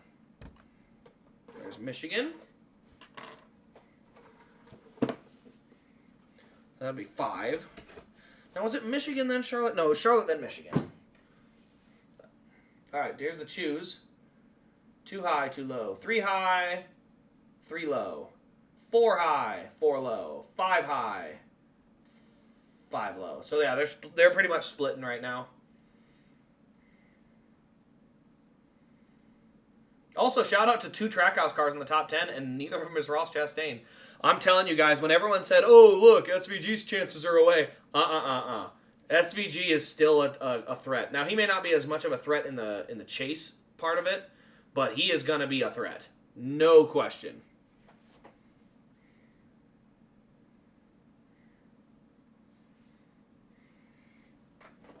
All right, I'm going to put this one back in.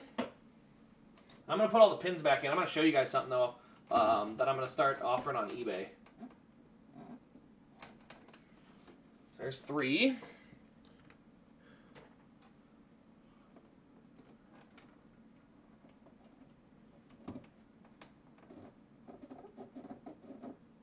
That's 4.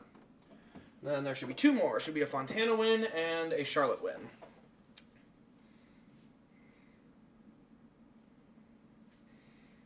Connor Zilic is up to 5th, by the way, guys. All right. Ooh, Ty Gibbs sent it in a little hard there, bud. But oh my gosh, they're going 3 wide again. They literally cannot seem to even get the cars woed up. I think they're just too antsy.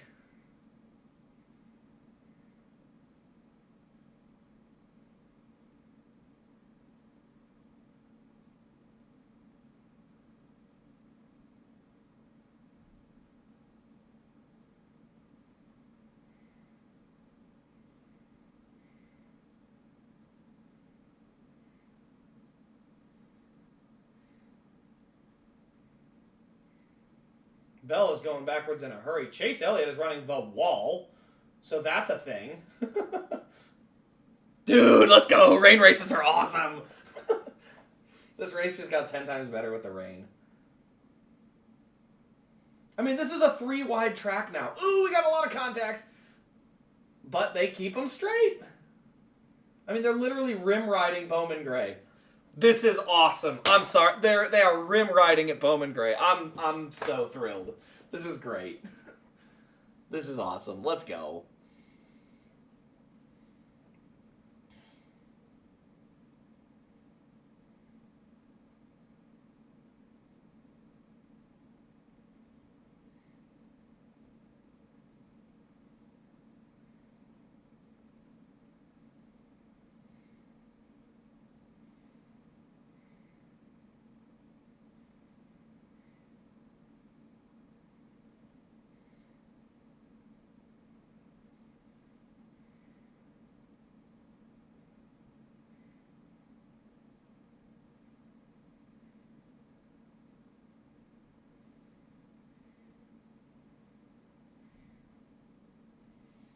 Dude, we still have like 90 laps to go.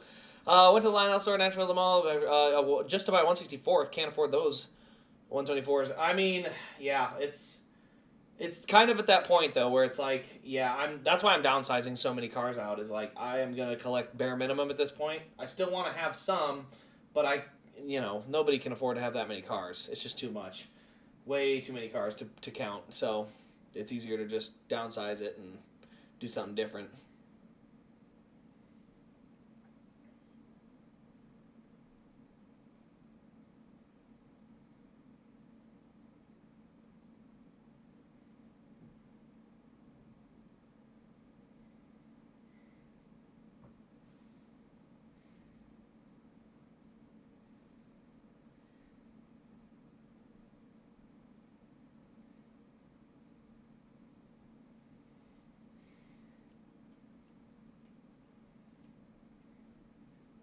We're at lap 114 now. Trying to keep an eye on kind of who's running where. Briscoe's still away with the lead. Actually, he's kind of ran off a little bit. Then it's Gibbs, Byron, Hocevar, Zilic, top 5. Connor Zilic, man, I thought he was going to have a more mediocre-looking rookie season. He may start this thing off with a win in the Clash like Denny did.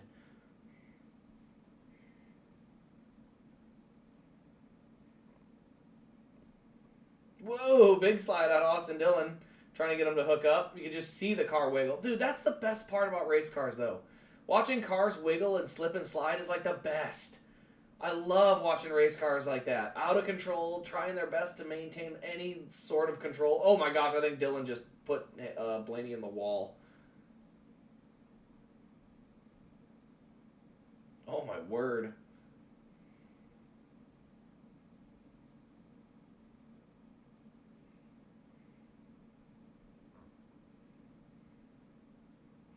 Now the question too is like, how long can these rain tires even last? I mean, these rain tires may not make it that far. We'll see. They're only 15 laps in. Like, they've got a long way to go yet.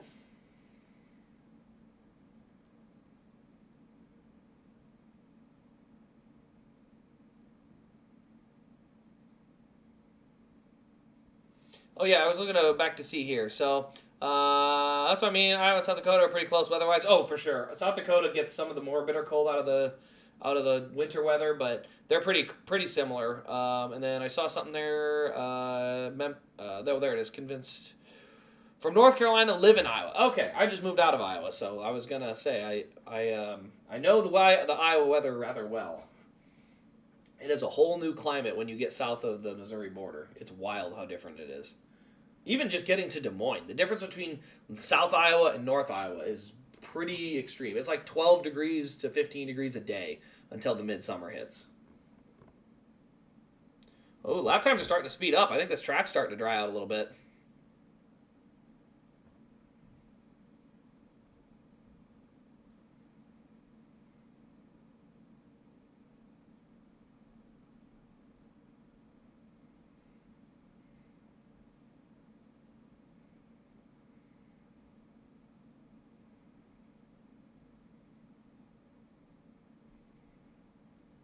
Ooh, Josh Berry has an issue. He's going to pull to the infield. Caution is out. I don't know what he was doing. Was he trying to make the corner there?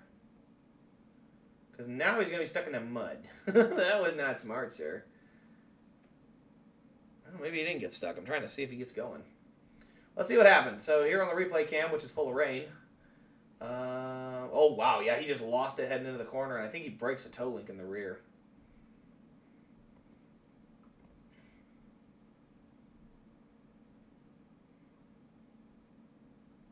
Dude, SVG is 8th and Zilich is 5th. Hocevar is 4th. This is going to be a fun year. This is going to be a really fun year. NASCAR is a circus. I'm sad. Oh, dude, this rain is just peak. I'm okay with this. This type of rain race is literally like, the reason I like it is because everybody's fighting the same thing, which is that the track just straight up has no grip. So the driver actually makes a much bigger difference now than they did before. And I'm okay with it. I love it. I'm totally good with it. I don't like it when they're just shacking into each other and, knocking bumpers off. But they actually, once they got spread out, which is why I think they should go single file restarts, they kind of just ran pretty good. There was still some decent racing, a little bit of poking and nudging. But, you look at the way that they raced before, and it was like they would just hammer the guy in front, knock him up the track, and get around him. Now, it's like, you can't even do that. You have to, work around them. Like, this rain racing, to me, is better racecraft than what we were getting out of the stuff before. 1, 2, 3, 4, 5, what am I missing? Oh, yeah, I need to get the Fontana car out and the Charlotte car real quick.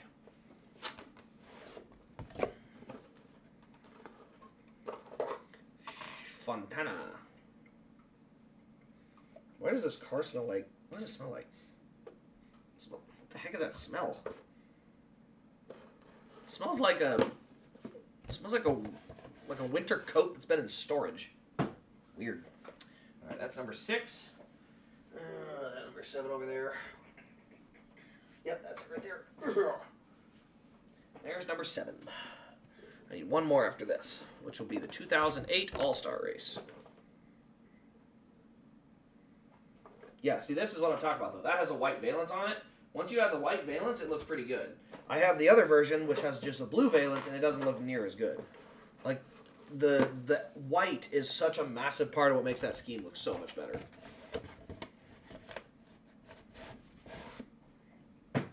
All right, last one I need is going to be the All-Star win, 2008. Oh, I hope it's not. It's probably screwed down. Oh, it's not screwed down. Yay. I like when I hold my stuff in a way that's actually portable. There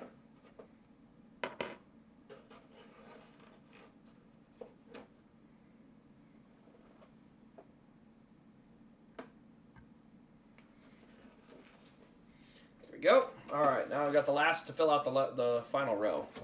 I don't like bumper cars either. I guess I'm a boomer because this ain't my NASCAR. I mean, Here's the problem. You're going to have bumper cars regardless. I don't think the rain is what the problem is, though. I think the rain actually takes away some of the bumper tag. Now, that being said, I think the bumpers are more likely to spin them out in the rain. But I can live with that. That's how it used to be. I mean, Bristol, when the bump and run happened, the reason the bump and run was kind of a touch-and-go move was because a bump could crash a guy, where now a bump just scooches them up the hill because the bumpers line up. It used to be you lifted their rear end off the ground, and that could send them spinning, and you could actually end their day. So, yeah, on the rain like this, we'll see. I mean, the end of the day, the biggest problem is this track is too dang small. But I do think the rain racing is better than the dry racing at this track. I just don't think the racing is good in either situation. It's just slightly better in the rain. I don't mind it, though. It doesn't look terrible. I've definitely seen worse, you know? With the dry. Oh, I mean, yeah, if you could get the slipping and sliding on dry, like you used to get, I 100% am on board.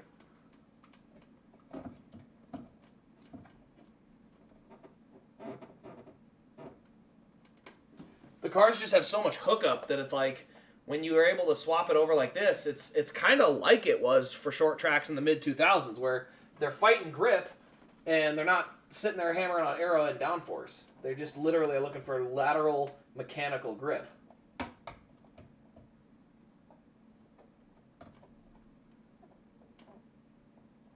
There we go. All right, need one more. All right, should be coming back to green next time around. I know I'm delayed. Don't get me wrong. I know I am.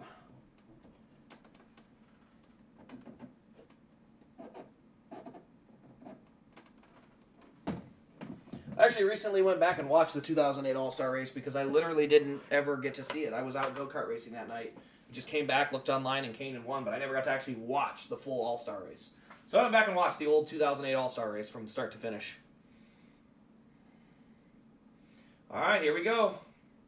Coming back to green.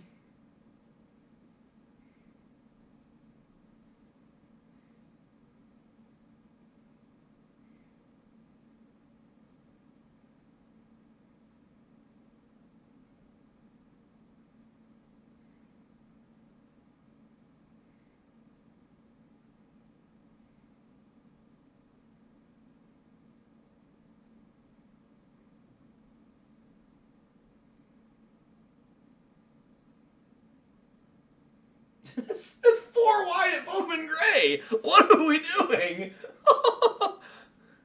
Oh my gosh, 4 wide at Bowman Gray. That's something I never thought I'd see. And they made it. That's the thing. It wasn't just, oh, well, no, they didn't. Now they crashed. That's nuts. Yeah, a little too much, too crashy for me. But that being said, like this. Okay, everybody's straight and going again. Rack it up. Let's go. Like, there's no reason to slow this race down. Like, everybody's re-racked. Let's go. Like, let's get back to it.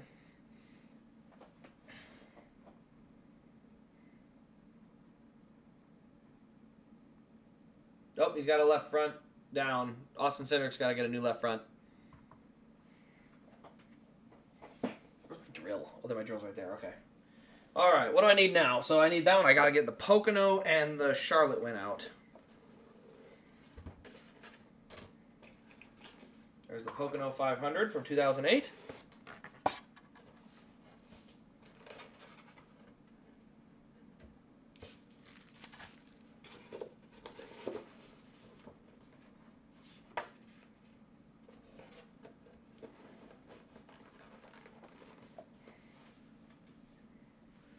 I'm missing another one. Where is it?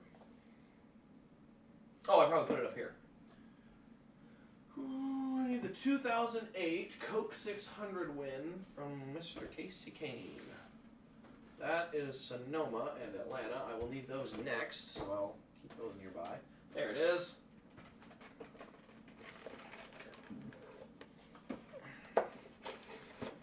Ooh.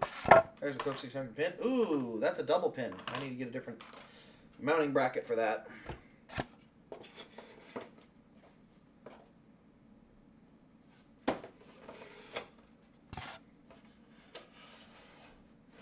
Okay, race wins cards underneath. All right. Are they choosing? No. I think they're just running laps. We still got 80 laps to go, man. Bowman Gray, that rain might be literally what, I don't want to say saves the race, because the race was always doomed, but it certainly did not hurt it.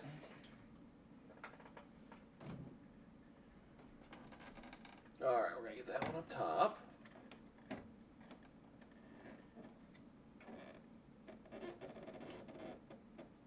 Position you right about there. Now I need the Pocono one.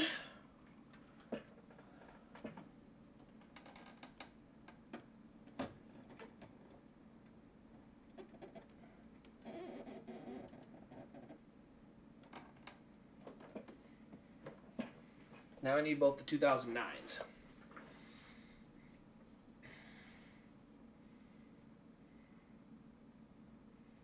Okay, why is it taking so long under caution, though? To me, that's another thing NASCAR, like, the chase change is a big improvement. Like, we can't understate that. But, like, in that same breath, the very next thing is, like, race control needs a total makeover. Like, we need a race control that actually gets crap done in a timely manner. Because right now, like, this kind of a caution. Everybody spun. Quick, get his tire changed. Get him back out on the track. Yellow flag laps don't count. But, like, let's go. Like, what are we waiting on? Like, they take way too long to get the situation resituated and running again.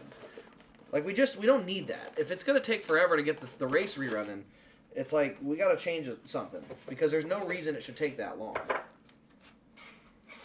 Oh, I guess this one's in the base. Ooh, where did I put my screwdriver? There it is.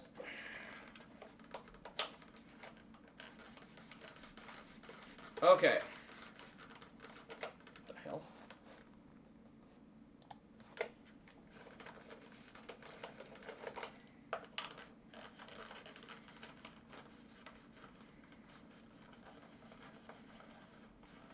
Are they choosing? I believe they are now choosing. First two go high. Hocevar low. Elliott, hey, he does go low. I don't know if I like that. He's the second car to go low. Although I kind of like it as a gamble, because here's what I'm thinking. If I'm Chase Elliott right now, you're thinking, I just watched a bunch of people get freight train going to the top. However, the guy on the bottom is Carson Hocevar, who's likely to overshoot the corner and plow up into everybody, and I can just scooch through from the lead from the second row. So hey, you know, I like the chance. I think there's a shot that works out well.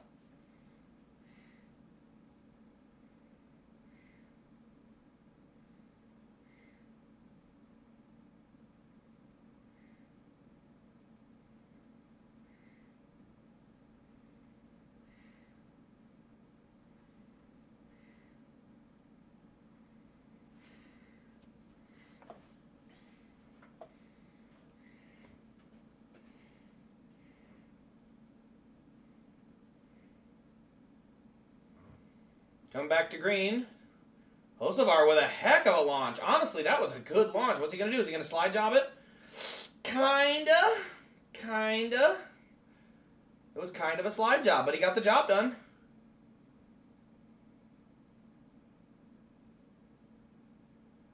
Oh my gosh. Please tell me we actually got running again. Oh, Zilich and... Oh my gosh, there's so much contact. I think we really do need single file restarts. There's just a lot of poking and gouging going on. Because there's too many cars too close together. Looks like we actually kind of got running, though.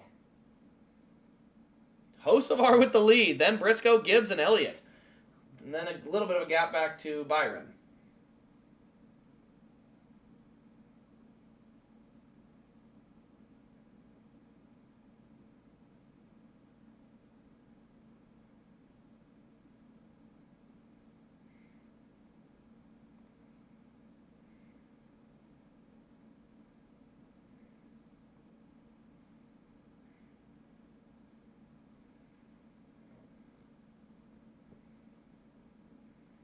Where's Kyle Busch running? He's 14th, so the rain made the Childress cars better.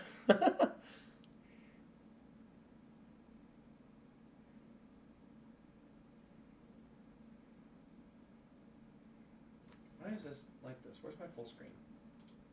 There. I got my full screen back. All right, and you get 2009s in there. Elliott looking to the inside of Gibbs. Trying to put some pressure on him. That's for the third spot.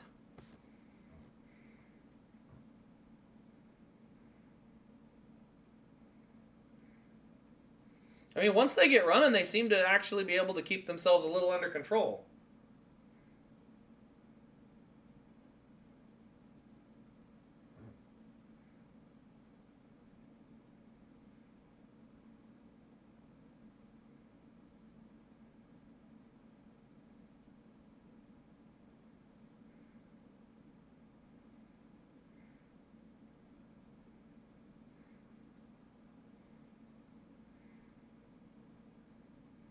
Wow, Fox's camera work is still really bad. Like, we saw the start of a side-by-side battle, and there it is.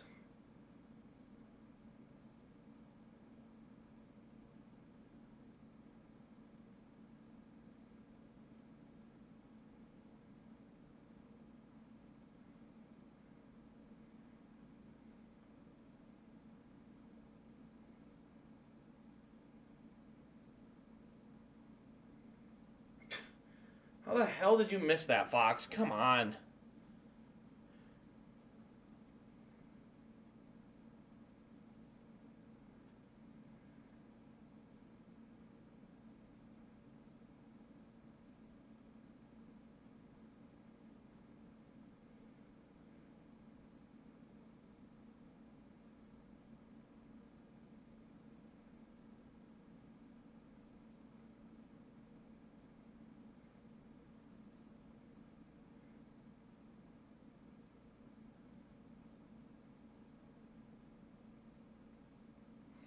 So Chase ends up falling to ninth. Gibbs just goes to fourth. Daniel Suarez is up to third. Hocevar in the lead. Oh my goodness. We still have 70 laps to go. Oh, we're going to have a good time. This is going to be a good race.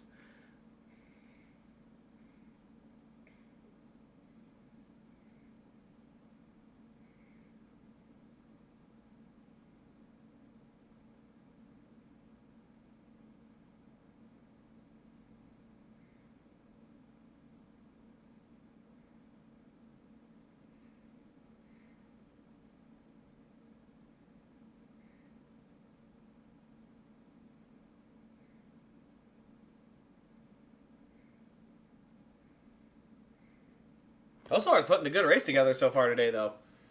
Oh, Blaney around and then keeps going. Yeah, no yellow needed. We're fine. Life's good. All right, get this Sonoma win up here.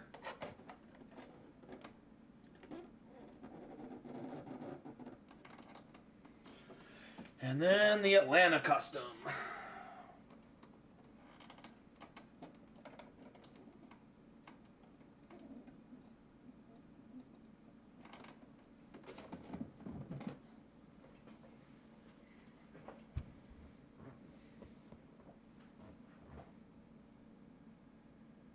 Ooh, we got a lot of contact with SVG and the 54 Gibbs.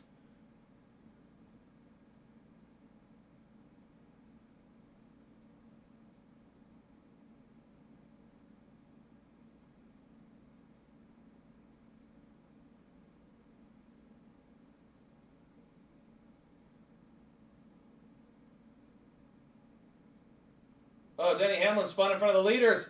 Did that just give Chase Briscoe the lead? Oh my gosh, man, it is a little beating and banging. I don't know if I like the double file restart. That just seems to be really chaotic right now.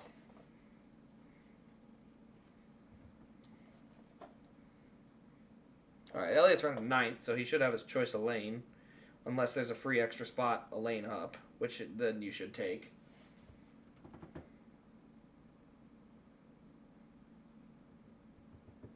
Yeah, I think Hocevar should retain the lead. The caution had clearly stopped. He had literally to slow turn and get below the wreck after being contacted after the yellow. So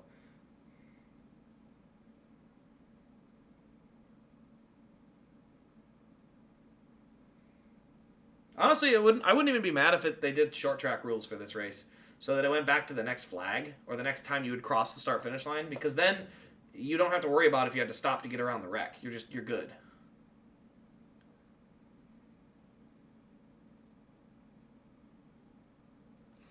We still got 60 laps to go, man. Oh, man, this is awesome. All right, I need 2010. Oh, right, I do have a 2010. The dual win. Let's see, what else do we got there? I need... Yeah, just 2010. That should be the only one. The only win Kane had at Daytona in the Cup Series. And it was this one right here, the white Budweiser Olympics car. Looked just like that.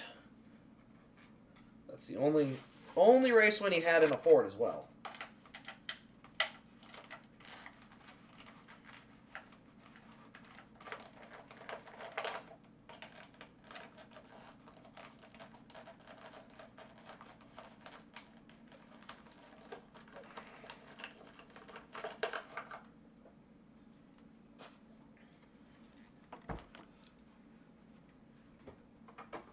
It's not raining anymore.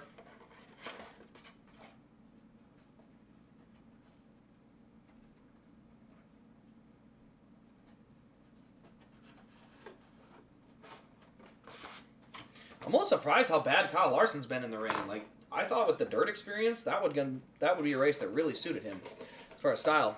The GOAT's in P2. I think the GOAT, well, who is the GOAT? Ryan Preece is in 4th. Oh, dude, what a fun... Look at our tops, like, honestly, most of our top 10 is fun. Like, the only guys that are normally in the top 10 that are showing up there is Briscoe, Byron, and Elliott. And Reddick. So it's 4. But, like, we got Zilich, we got Gibbs, we got SVG, Preece, Suarez, Hocevar. Like, we got a fun top 10 going right now.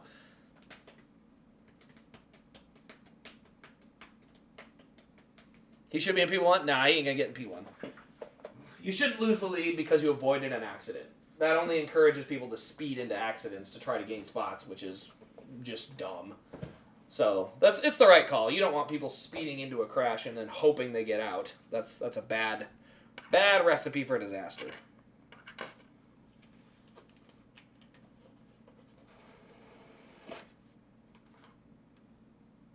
This is a custom number 4 for the Phoenix win in that number 4 Red Bull car.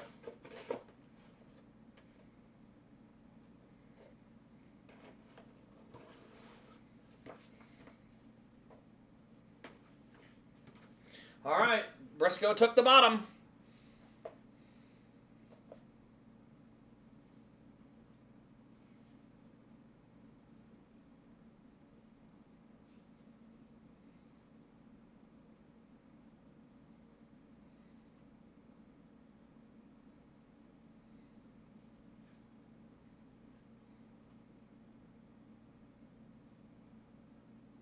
I'm a biased and toxic fan. Hey, as long as you know it, life's good. That's all that matters.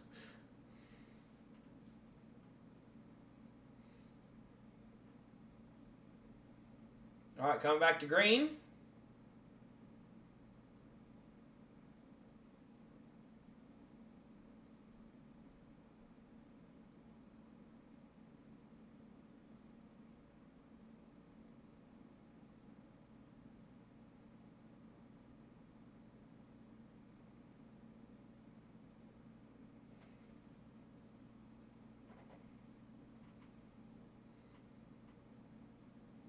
Still 2x2 most of the way through the field. They are 3, and we got another crash.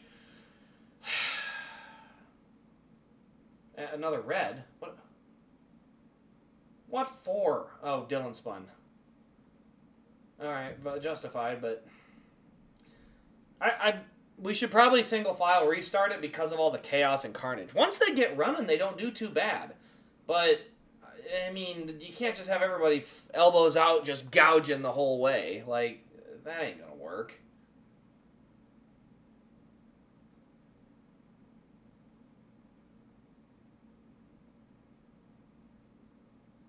Ooh, Hamlin kind of... I don't know. It's just... there's too many cars too close together, dude.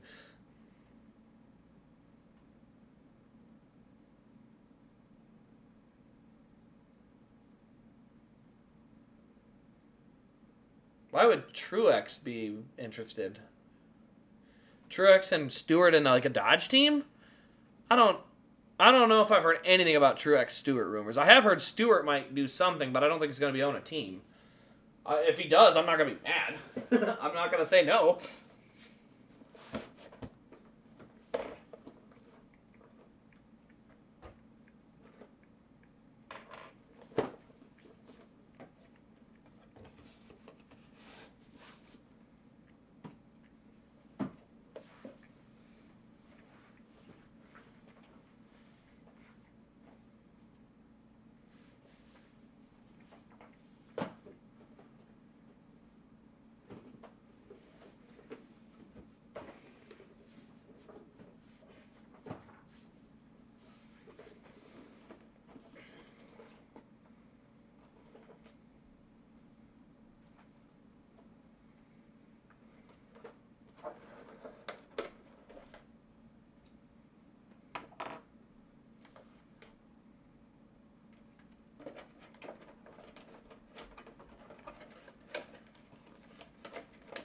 My GOAT, Casey Kane. 3rd Coke 600 win. That's the car I'm unboxing right now. Oh my gosh. Trying to get this little clear piece back up in there.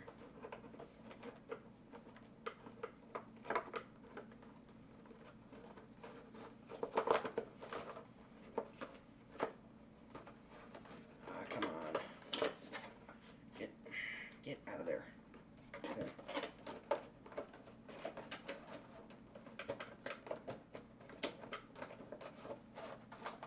There we go. That's better. All right, no chews yet. Perfect. Let's see. No change in the top 10, really. So keep an eye there. Kyle Busch up to 9th, though.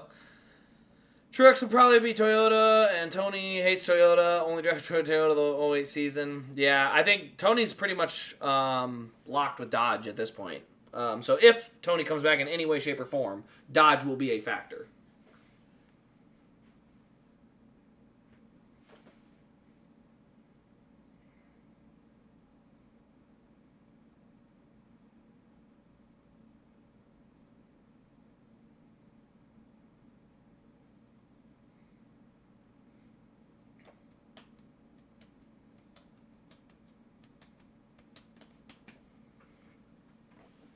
The final lap in 2023? Oh, yes, final lap for the SHR team. I was going to say, I was like, his thing was like the smoke show, I think, in 2016, but you're talking what SHR's final season. Right, that's 2010. I need 2011 right here.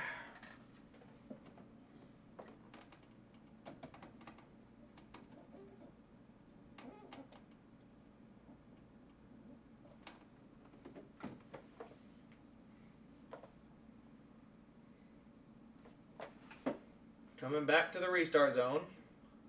SVG, first car on the bottom.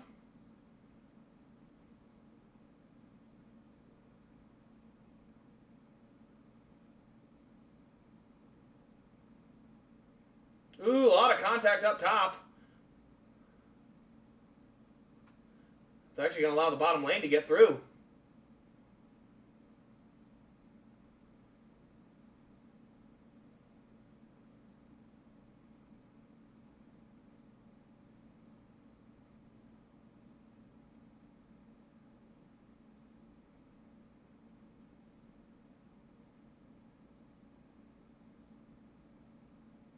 Priest got the elbows out and moved Gibbs out of the way, takes the spot. Ryan Priest up to the top 3. What a nice challenge for Zilich. It's like, here's the track we're going to put you on. Don't make any enemies on your first Cup Series debut day. Let's try not to make any enemies.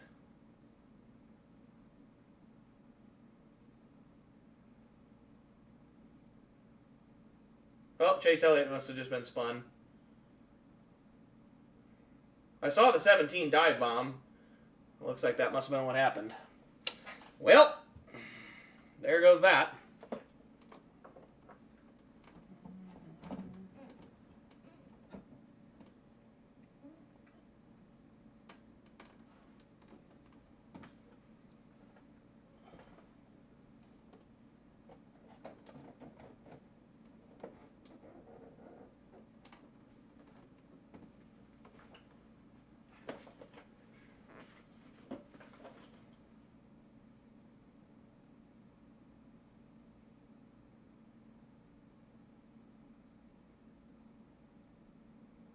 Oh, it was Joey. Oh, thanks, Joey. Is what it is. It's kind of a crapshoot race anyway. Can't really get too mad about anything.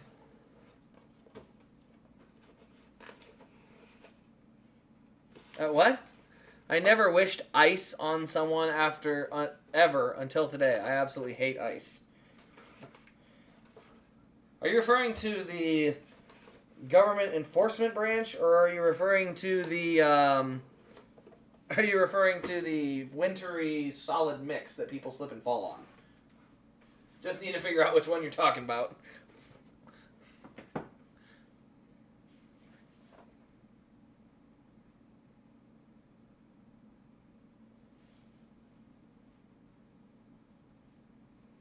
Yeah, look at this top 10. It's SVG, Hocevar, Priest, Gibbs.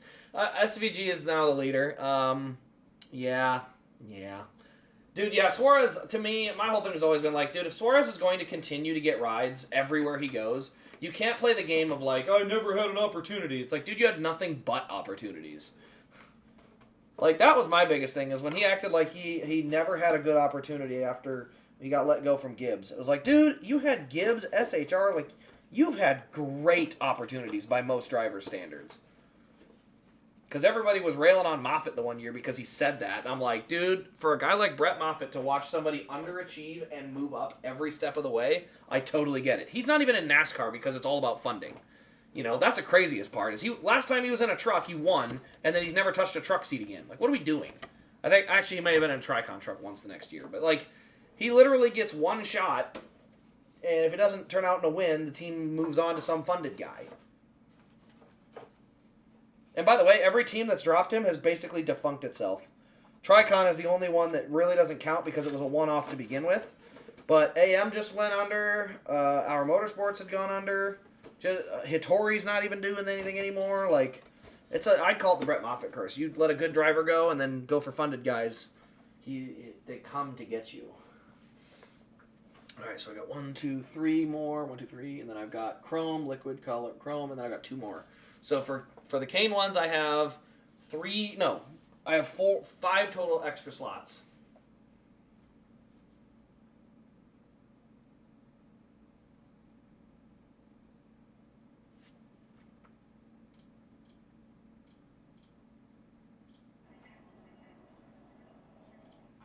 All right, gonna be coming back to green.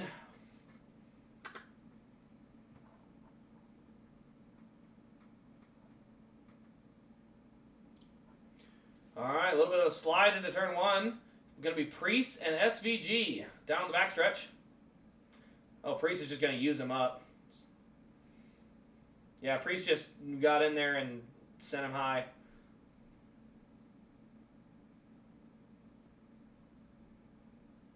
Hamlin and Logano are now crashed.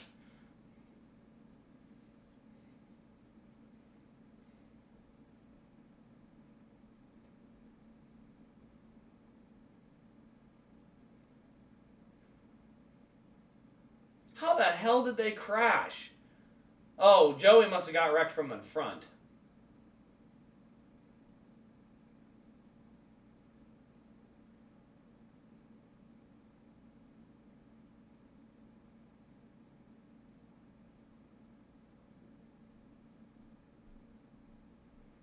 That might have broke the toe link. We'll see. I think Chase's rear toe link might be broke, which at this point, just get her over with. End anything.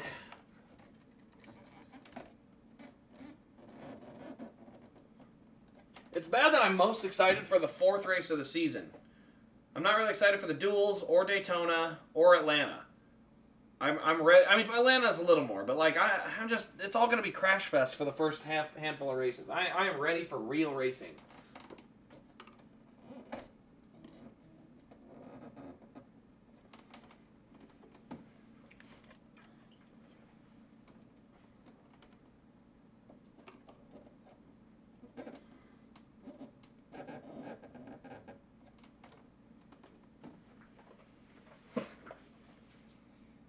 Nobody has a career win in the top 5.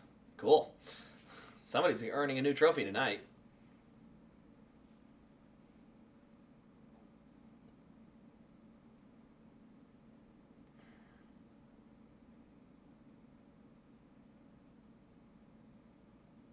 Most excited for Dover All-Star? Dude, I'm not excited at all for a Dover All-Star race. Unless they decide to throw on some skinny tires and just slip and slide all over that place. Then I can live with it. But, yeah, Dover needs help. It's just not a short run type of track. It takes a long drawn out race for Dover to really get good and exciting. That's why I'm never really a fan of like aiming for short runs, because in general NASCAR's best racing takes place over the long run generally. Outside of maybe Kansas. Kansas can get away with some of that because Kansas is just insane.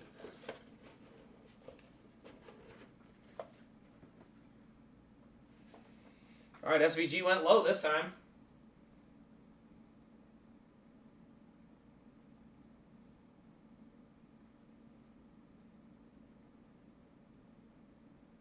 People assume Pocono's my home track, but Dover is 2 hours, Pocono's 3, based off of distance. Oh, for sure.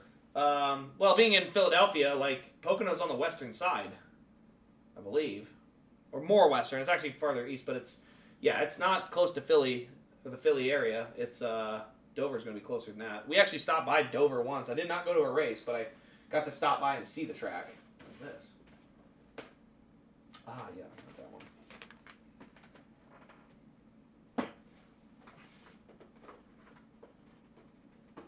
All right, coming back to green.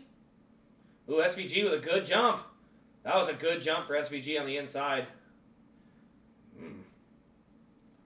Ooh, SVG kind of ran Buescher out of room there.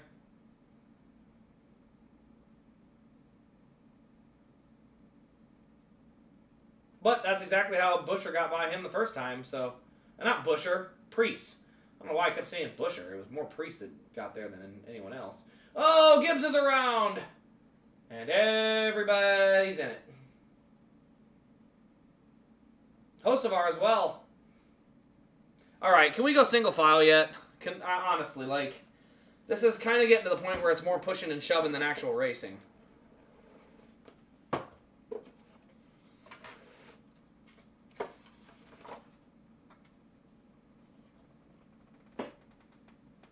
Kane's final win. An absolute goat of a car. The 2017 Brickyard 400. What a race that was. That was a great race. All right, well, back to commercial we go. 77 crash. Crashin' no Hocevar. My gosh, dude, find a better name. That's bad. Come on, Clyde. That's a terrible name. Do better. Fairgrounds at Nashville is the best track NASCAR has not made it back to. Yeah, Nashville would be a good. Honestly, Nashville would be a good spot to run a clash type event, because it really would bring the crowd out. Weeks worth of fanfare in Nashville to really bring the attention back.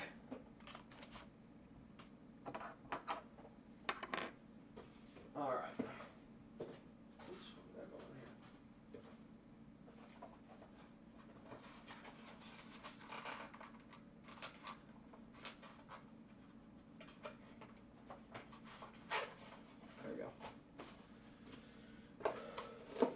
All right, well, we get more commercial.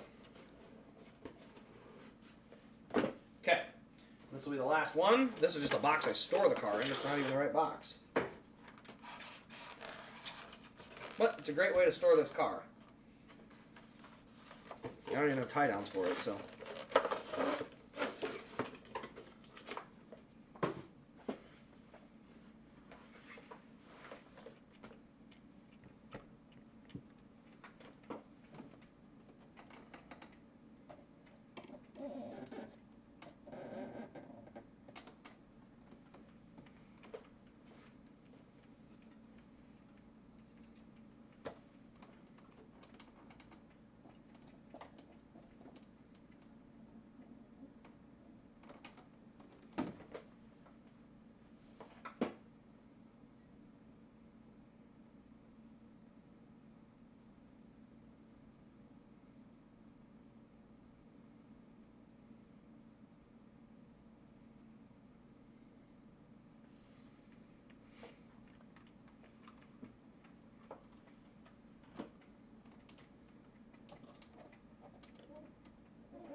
Oh, I only have one extra slot.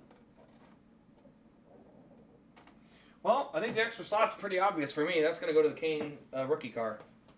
Rookie of the Year, autographed elite. That's what I'll put in the last spot. I think I got a pin for that of some kind I can put with it too. So it'll work out looking good. Oh, shoot. I need to put that back.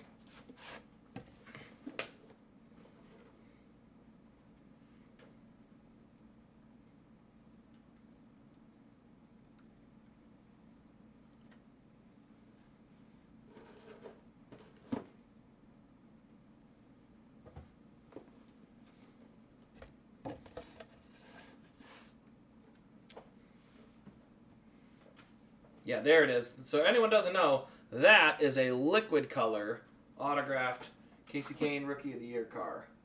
So it's the liquid's in the red. But that is my last choice for what'll fit in this case.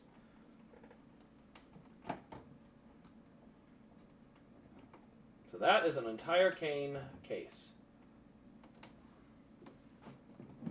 Perfect. First case is loaded, boys and girls. Nice. Next case is going to be the races I go to in person. Except I got to do all these pins first. I forgot to show you guys. I got these. These are pin stands, so they help me hold the pins upright. Did he send me like a sample size, or what did he send me? I'm just going to dump them out on the table.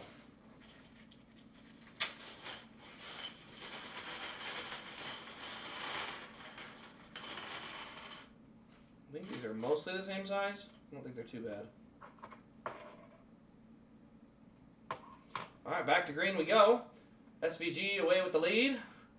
No, closest side-by-side battle is going to be SVG and, or not SVG, sorry, Zilich and Briscoe. Still over 50 laps to go, so not by any means are we close to the end here yet.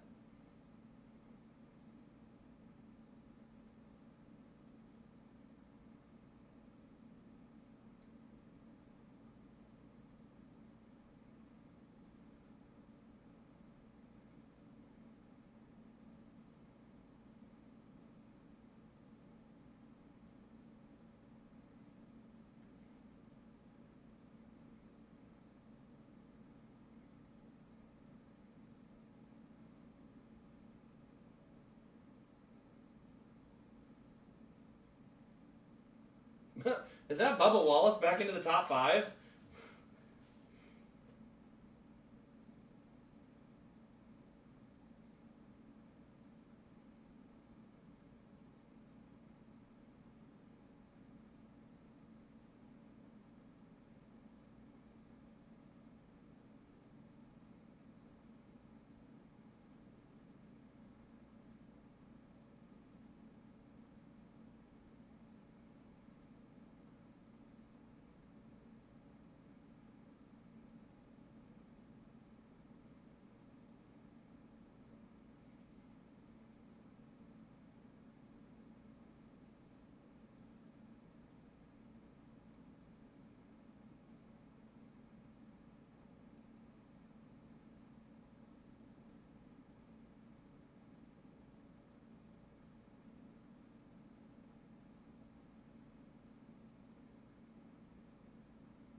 I believe Larson's going to try and get off the track. Is he going to be fast enough?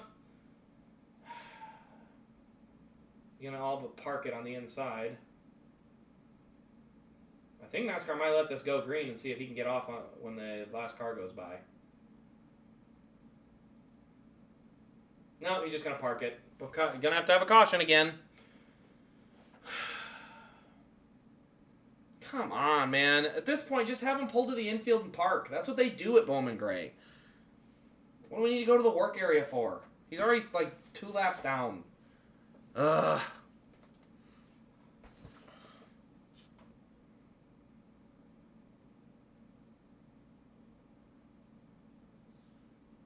Oh, he ran out of gas? Well, that's embarrassing.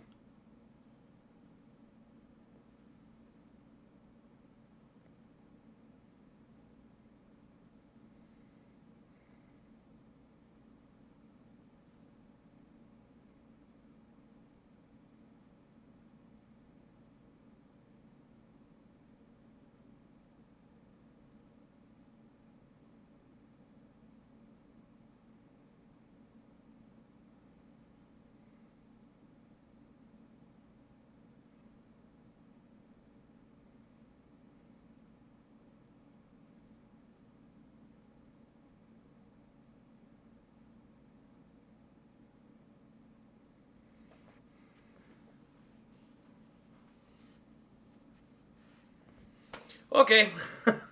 This two-time champion sucks? No. I think he literally ran out of gas because they run so many laps. Dude, this is... I don't know, man. I don't know, man.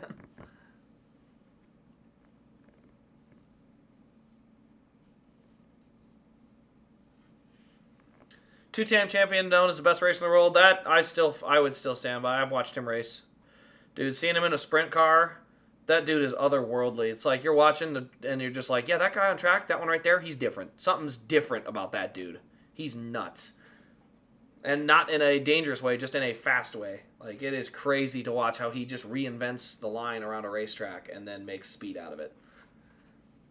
It's unfortunate the NASCAR Cup cars don't do a better job of showing that talent either, because I'm telling you, if these cars had the level of horsepower that they had in 2011 and 2012, you would see the speed out of that car on a regular basis. I mean, he already showed it. The 2021 year, when he came in and won 10 races and could have won up to 20 of them, that showed this guy's good. Like, whew. But don't worry, the playoffs almost took that championship away, so don't worry about it.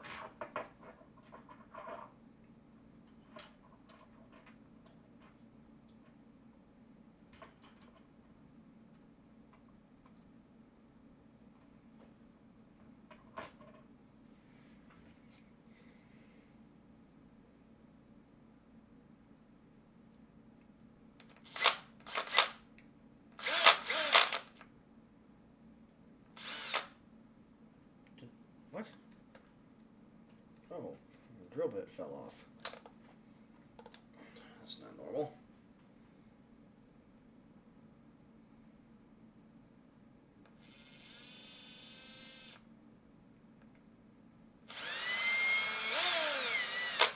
There we go. So anyway, what I was trying to say earlier before I was so rudely interrupted by my own problems.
Dude, is SVG gonna win on an oval?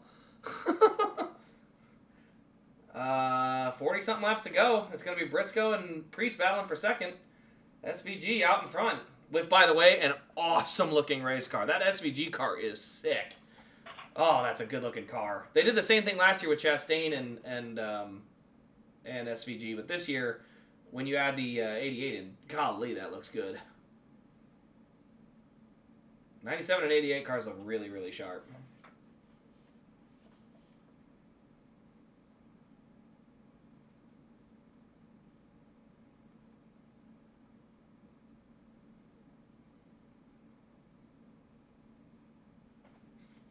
Priest is back to the lead, and he is moving.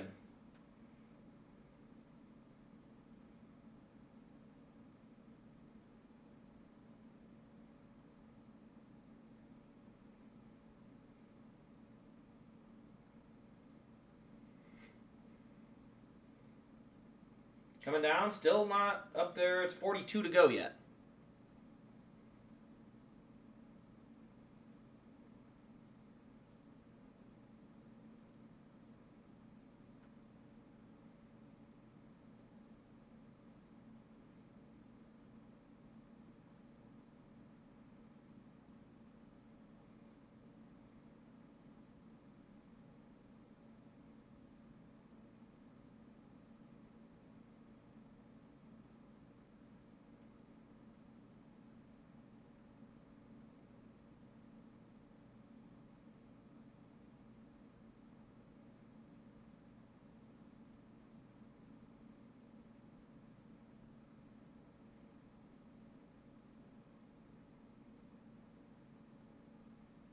SVG's still running a good, clean race.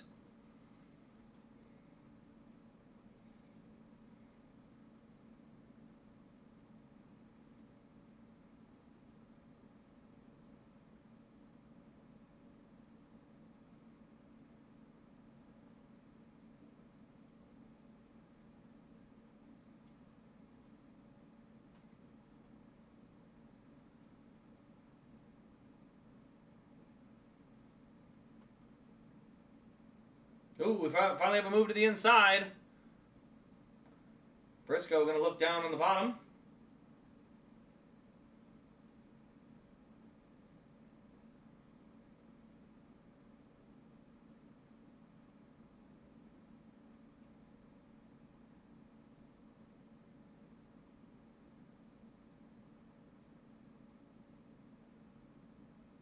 Oh, Chase Elliott ran out of gas now. You know, NASCAR, if you got guys running out of flippin' gas because you've had to run so many caution laps, maybe you should let them refuel a little bit. Just a thought.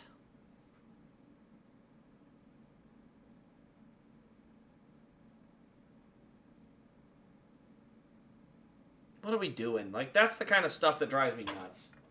It's like, we don't... why are we running guys out of gas on an exhibition race?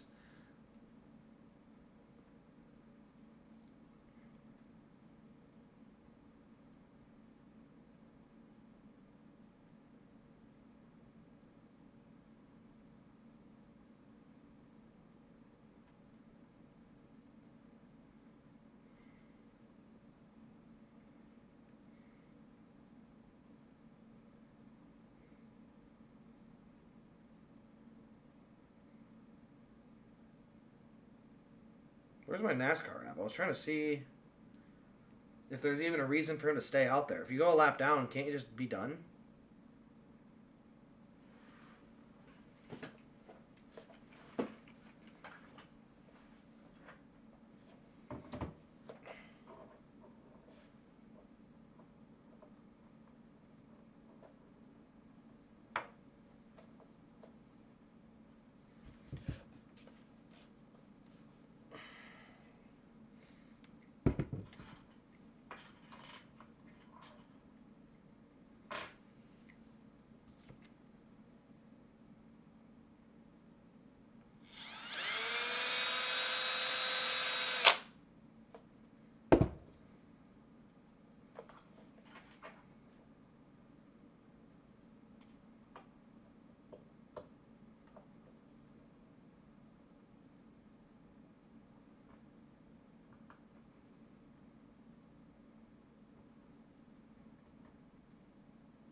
All right, more pins to go.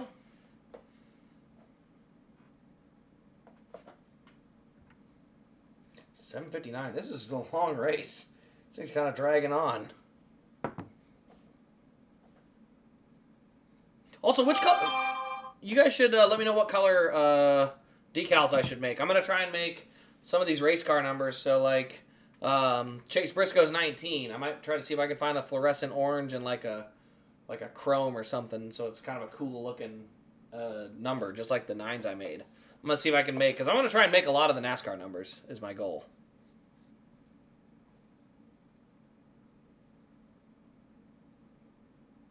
I think SVG ran out of gas. That or the scoring monitor is totally buffed up.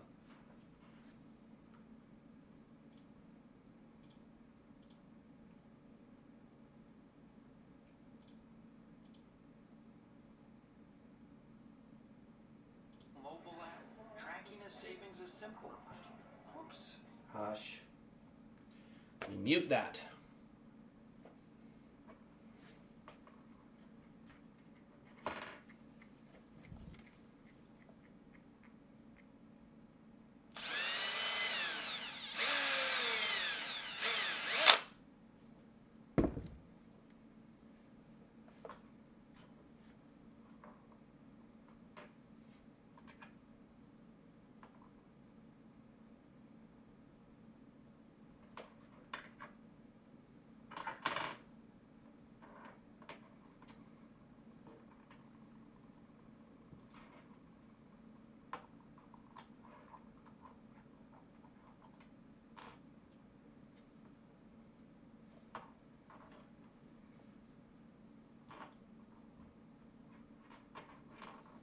see, what other pin will fit this? Pretty sure that one's too tall. That one's gonna be too tall. So it might be about right. Oh, it's bent. I'm gonna need me a pair of pliers. Did I put my pliers back?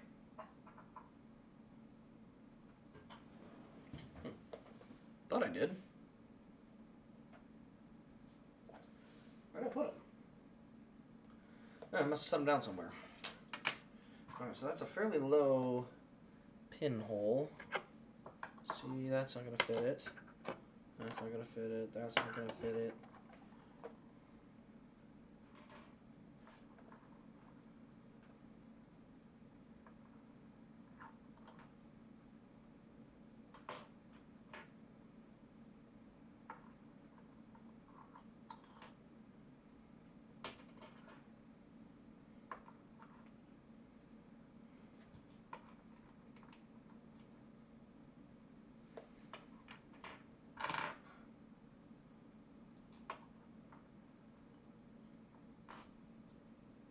I think I'm actually going to have to use it on this one.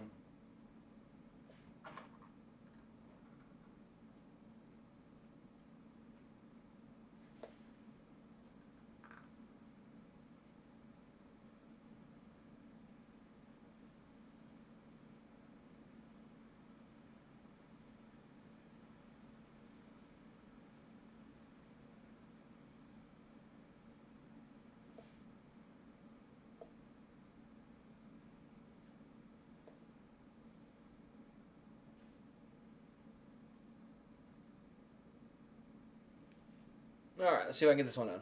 Orange 19. I think I could do that. I think I could use it. I could just go get a fluorescent orange vinyl cut and then make something out of that.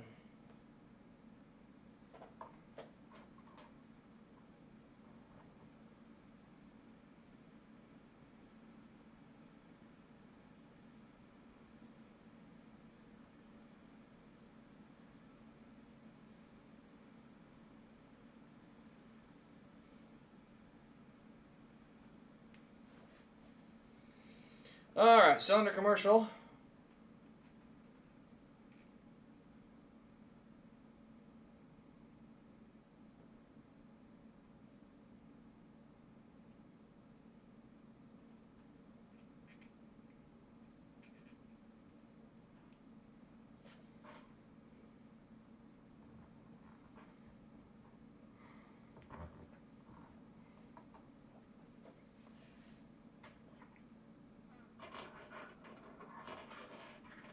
Where did I put that one pin backer?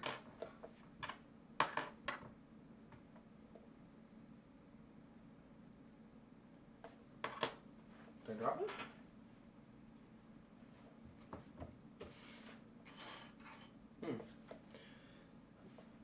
I don't know where that one pin dropper went, but...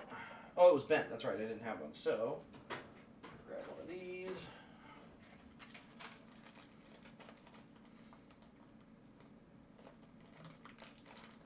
Well, let's see. No, we didn't show that yet. Okay.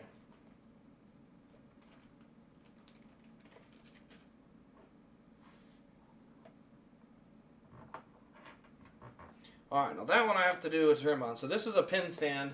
They put the pins in like that. You can kind of see it there. But it holds the pin upright. As you can see how I stand it up. But that one I need to sand off or cut off because there's too much material up top. So I need to kind of sand it off so it doesn't show over the top of the pin. But yeah, I'm doing pin stands, so kind of a fun addition to the die-cast stuff. I think they look really good.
Oh, Hocevar had slicks on. Are they making him take the slicks back off? What in the heck is going on? Dude, NASCAR is such a clown show sometimes. And I'm not talking a clown show from the racing or something like this is just procedural. Like, what are you doing? You're saying we don't want slicks on. Oh gosh, that slick would never have held on. That thing would have been a nightmare to handle.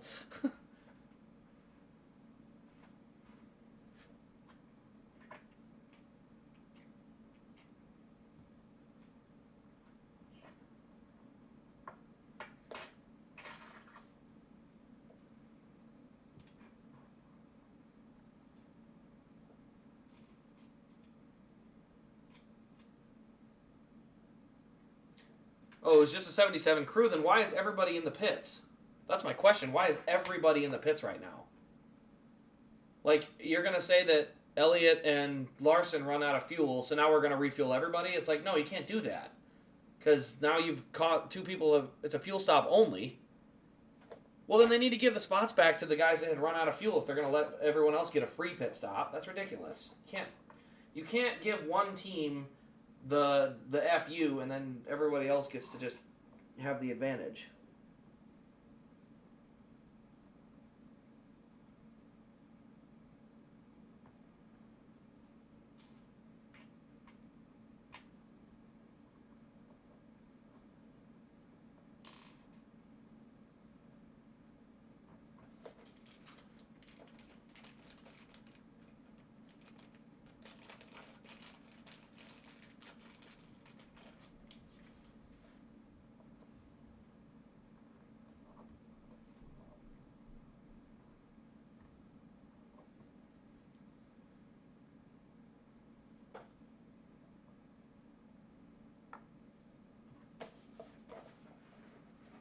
All right. Dude, whoever wins this race is going to have a really cool race version diecast. And I think outside of Ryan Preece, we should be safe. Because I don't see Gibbs. He's 18th. He shouldn't be any problem. And the only guy that could mess this up, probably Ryan Preece, because Coca-Cola's awful. They never let any NASCARs get made, and I despise them for it. Like, we're race fans. We want the cool stuff. Let us have the cool stuff.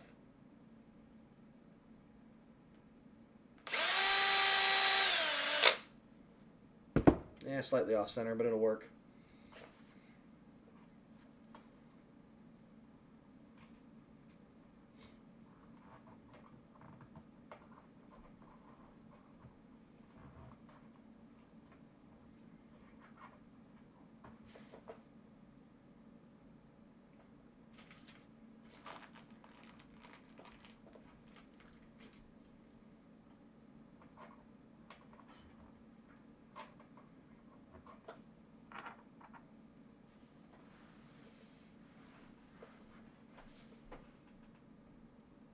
Jeez.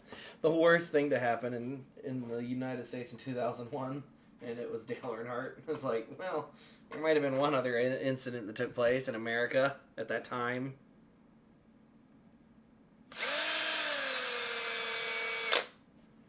Okay, there's that. See how many of these I can get done tonight. Nope, that's too short.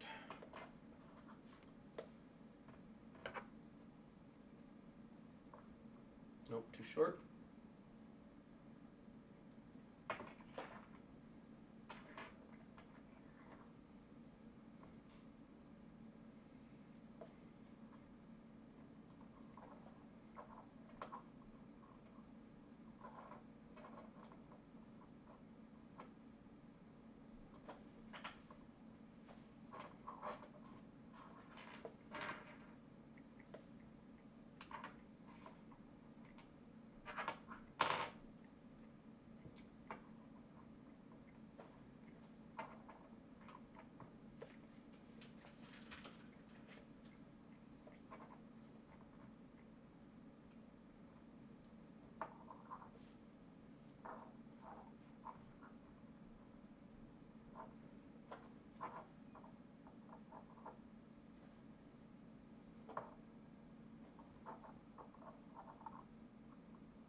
Have they finally lined up to go yet? I'm still waiting to see. No, that's too short. That would work, but I think I got a taller one I can use. Yeah, that'll work.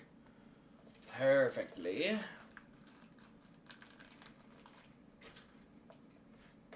Austin Dillon's 4th? No. No, he's not 4th, is he? He's 5th. Holy smokes. Austin Dillon is in 5th. Honestly, if Austin Dillon wins in that car, I might take it. That's a good looking race car.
Is Chase even on the lead lap? Like, what is going on here?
Well, there goes Austin Dillon's race.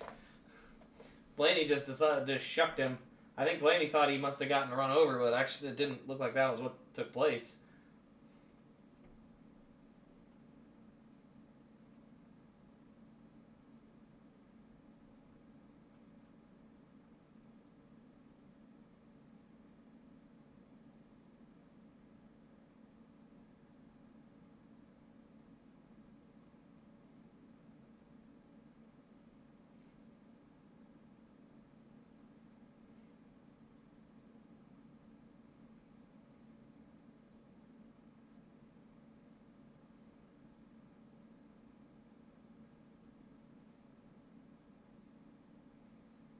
Whoa, Briscoe just went back to 4th. I think Suarez must have got around him.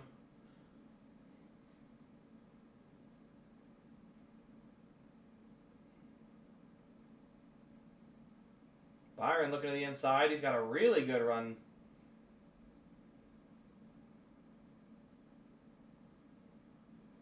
Yeah, the inside is starting to look like the better lane.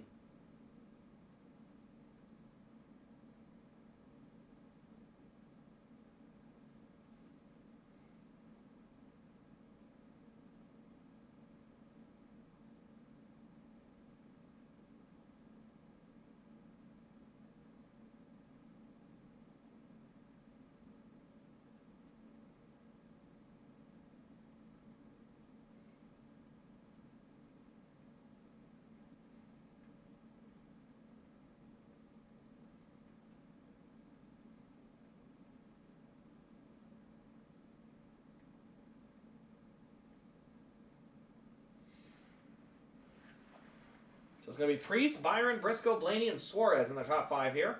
Looking at anyone else surprising in the top 10? Not really. Dylan's still up in 8th.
Looks like Kyle Busch has just re-entered the top 10. He's now into 10th. 21 laps to go. Ryan Preece trying to check out over the field.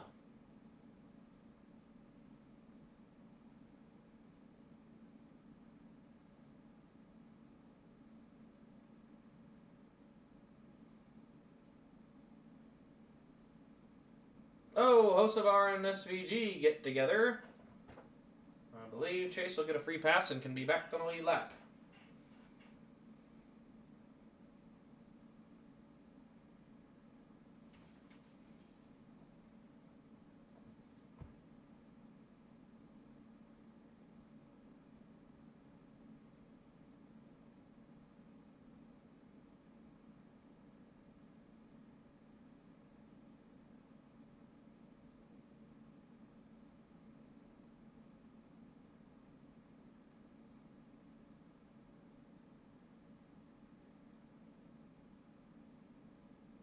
I thought it was Hocevar spinning, but it looks like Bubba just got mad at him.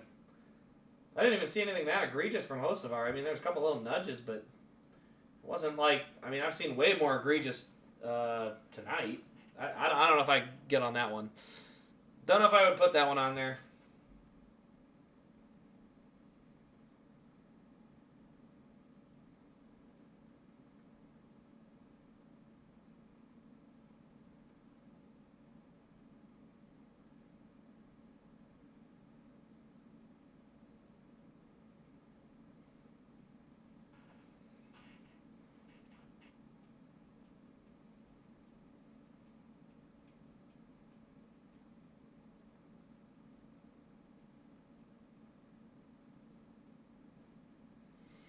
All right, let's see what we got now. Top 5 is now Priest, Byron, Blaney, Briscoe, and Suarez rolling out in the top 5. Wow, what a wacky turn of events.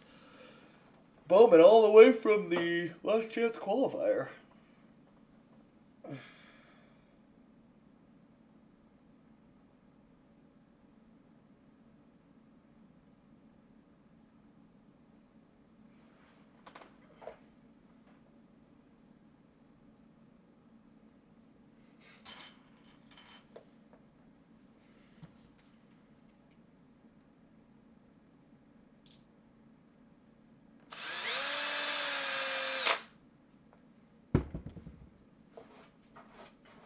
All right, Byron's going to go to the bottom along with Briscoe. So there's going to be an opportunity. If the restart goes right, Byron can take the lead.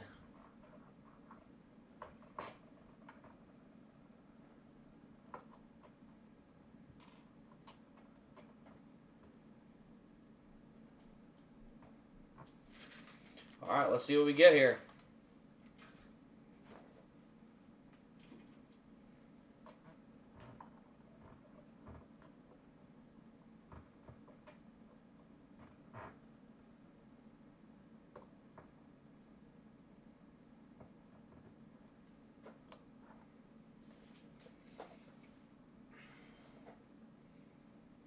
All right, I guess 20 to go.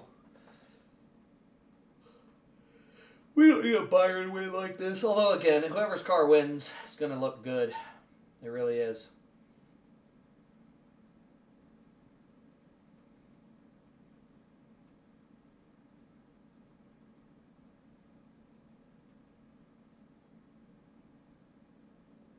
Huge jump from Priest. He got out quick.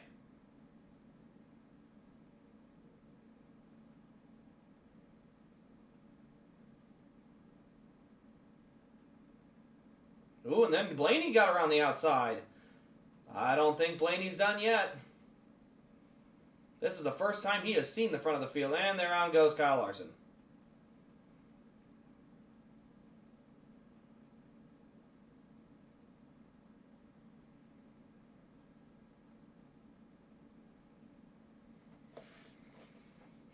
Good gosh, man.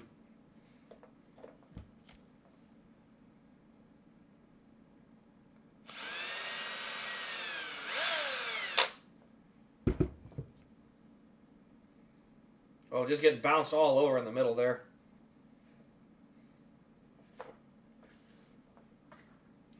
Don't even know if any of that's really his fault.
All right, still 20 to go. Eventually, we're going to get all these races going.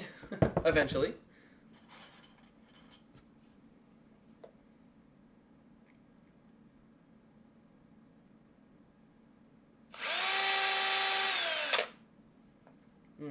It's a little off center.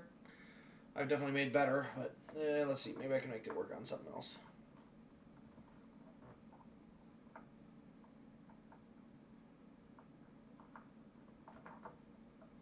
Nope, not that one. Let's see. Maybe Texas will work. Let's try the Texas pin. Perfect. That'll work. Priest is still the leader here.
19 to go still.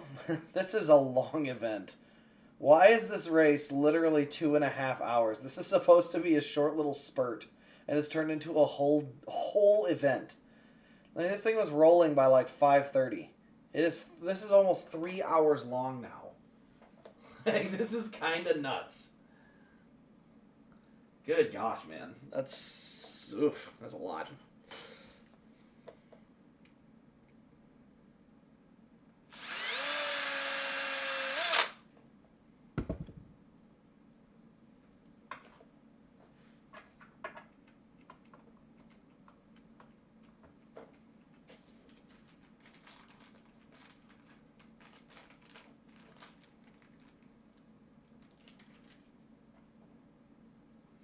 All right, back to the green flag. Priest with a decent jump, but not quite as much as last time.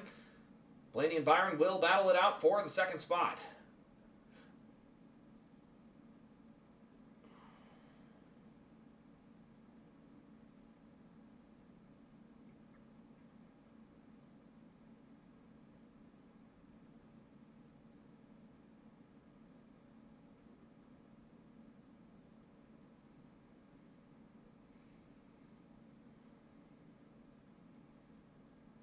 Ooh, Byron's going to take the spot back from Blaney.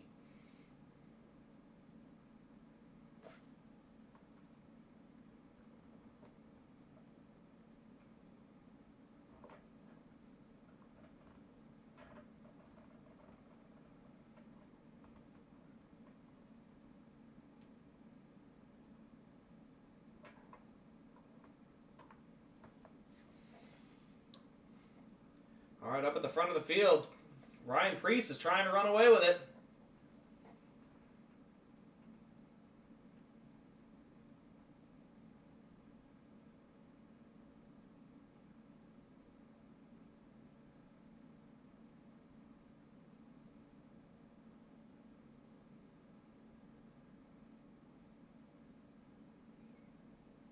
Looks like Dylan's going to try and get a spot there from Bowman. That'll be for 7th.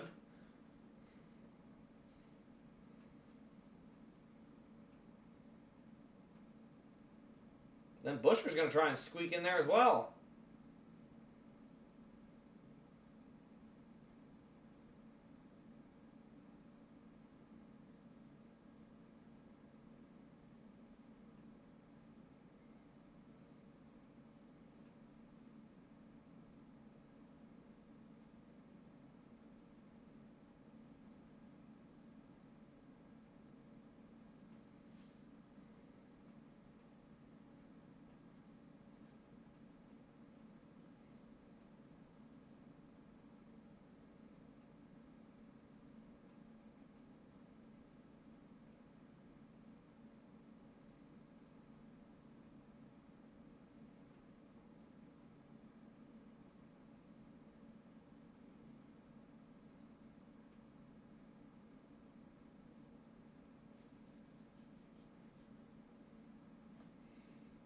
Ooh, it looks like Suarez is going to make a move on Briscoe.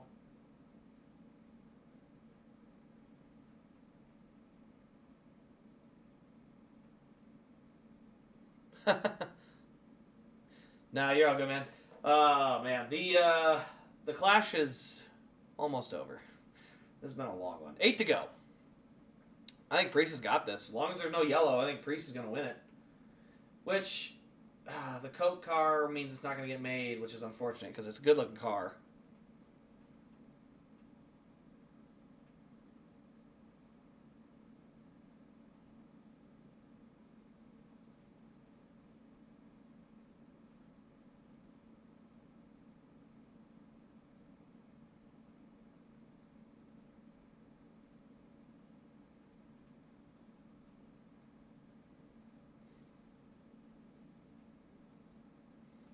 Three to go. I think he's going to get it. There's not a lot of guys running all over each other. The track is dry, so...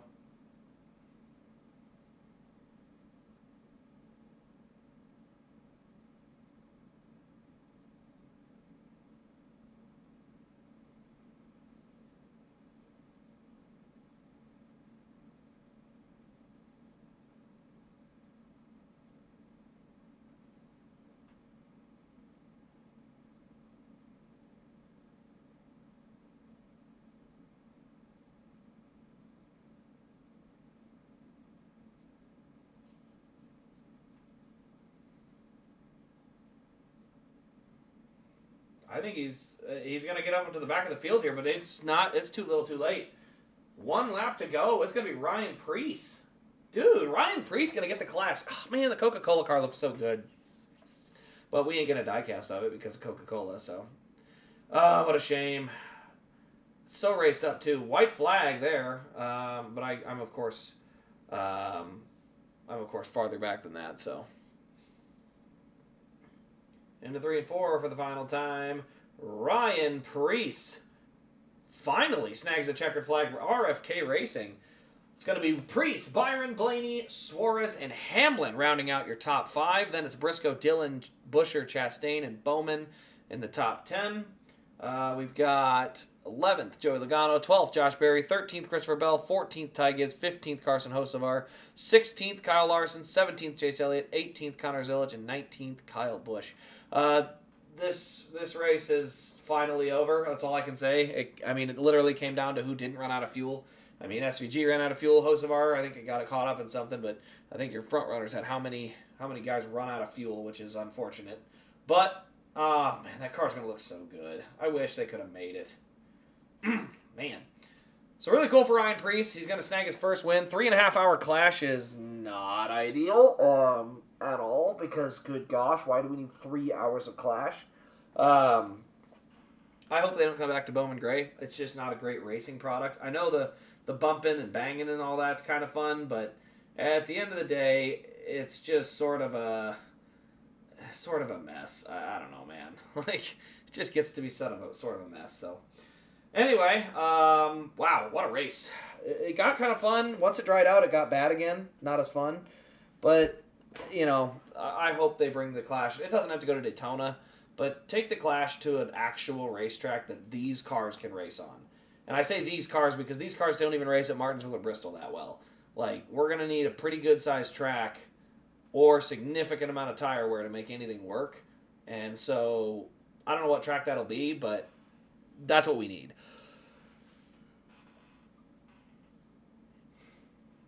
A 3.5 hour Clash. That's too much. It just is. That's way too much. Ooh, I'm yawning a bunch. All right, what else do I got for these pins left? I need to still keep positioning some of these.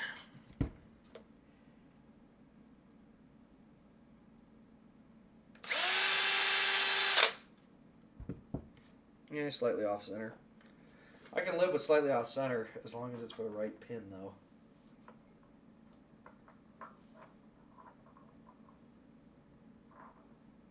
That'll work.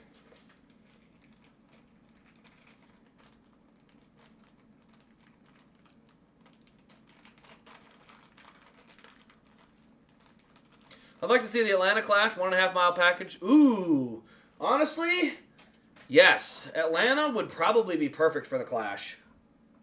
Because you could have 2 qualifying races to get in, and then once you're in the big show, you would have... I mean, Atlanta puts on great racing with a smaller field, so I think Atlanta would be a great Clash location. And especially if the weather's good. I mean, hell, what's Atlanta's weather today? It can't be worse than what it is in North Wilkesboro, right?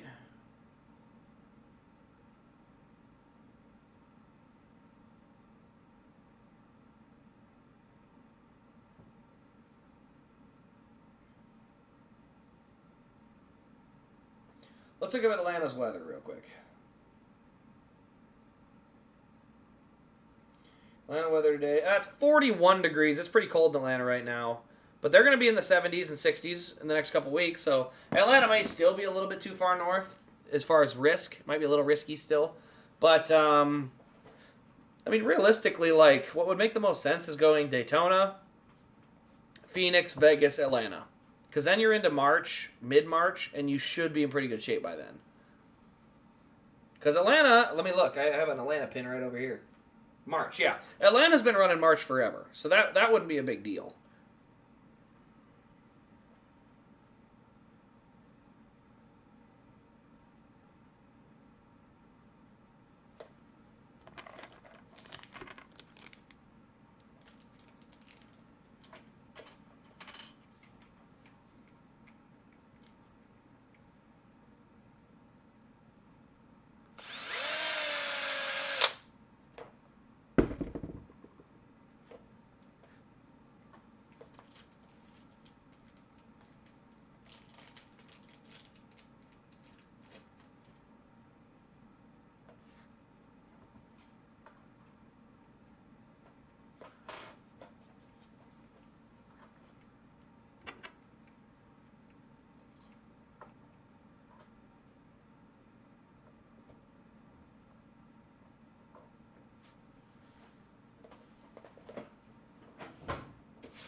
All right, getting these pins all ready to go. All right, so the good news is I now have most of the pins set up so I can put them in that case, and then I can start getting rid of the other ones. Don't worry, guys. We are not going anywhere. Normally, after a 3.5 hour stream, I would be getting off. But today, I'm kind of doing double overtime because I won't be able to stream the Daytona 500 or the Clash. Not the Clash, sorry, the duels. Because the duels I never stream. I always have a yearly tradition where what I do for the duels, which is me and my sister go to B-dubs and we catch the duels. That's just what we do every year. And then outside of that, I've got Daytona. I'll be up in Michigan doing some snowmobiling. So as much as it pains me to miss the biggest race of the year, snowmobiling is what you do with friends and family, and it's one of them deals that I'm never gonna miss a chance. If I have a chance to do that with my friends and family, I'm gonna do it. So. Hopefully Ryan highlight this year in Cup is a Cup points win, and not getting a pilot's license from Daytona 500 or Daytona's flight school. Probably fair. That's still too short. Can I make a tall enough one? I might be able to, but it's got to be really tall.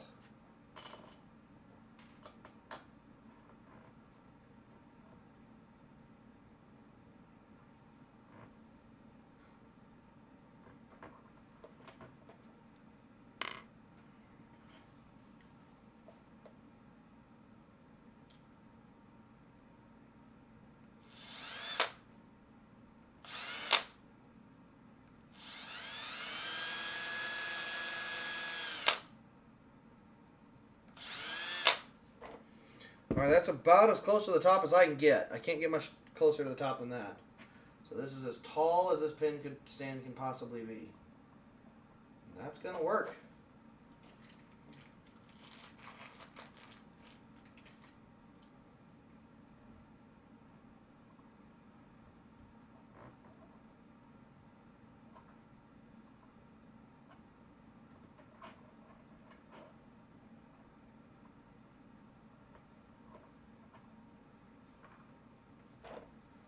Oh, soccer just turned on.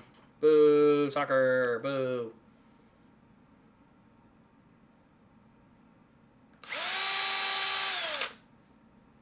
There's another one. Oh, you guys are going to love it. I hope.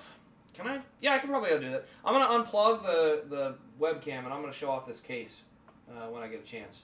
By unplug it, I'm not going to unplug it at all. I'm just going to change the input, and that way I can show it off through my streaming software. So I'll have a handheld.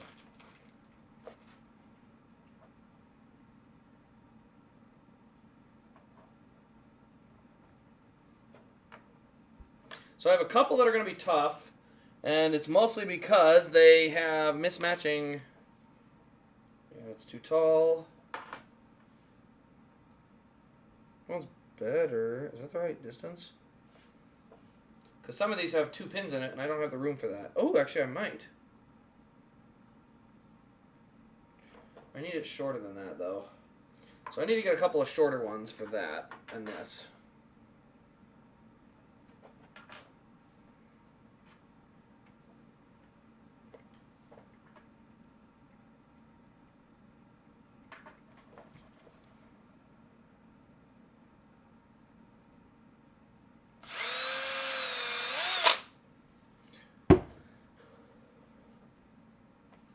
NASCAR should put all the Fox races and give them to Amazon. 100%. 100%. I would not be disappointed at that at all. Amazon does such a good job with the broadcast quality. And they don't... Now, here's what I will say. I can't blame Fox a ton because this race should never have lasted this long. On a Wednesday. So I kind of understand why they had to rush off the airways tonight.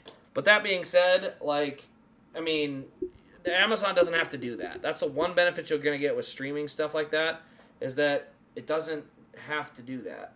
Is that on straight? What is considered straight for this?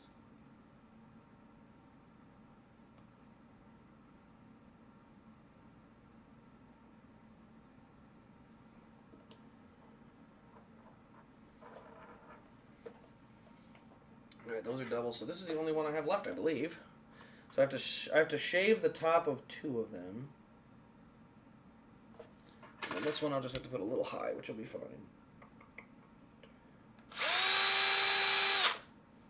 That should get the job done.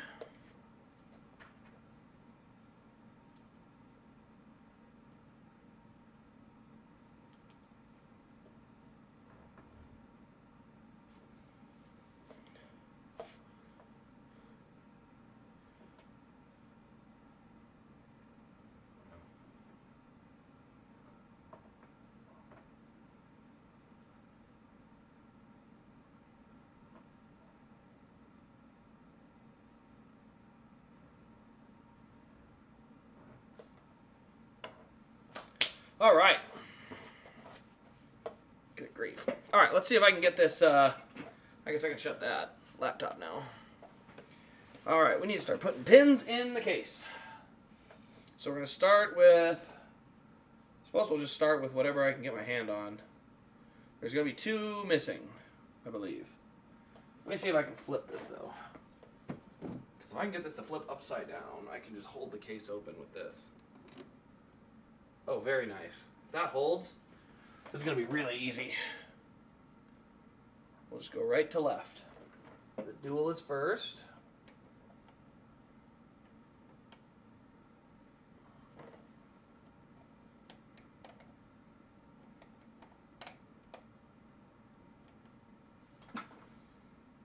Texas is over here. Actually, Texas is right there.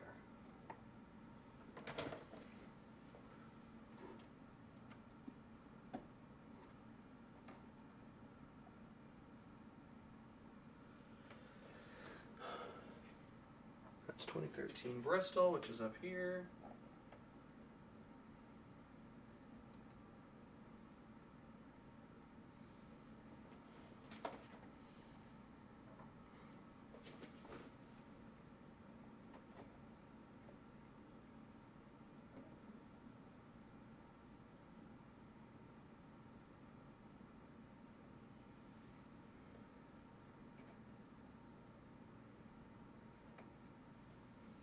Okay, we're getting there.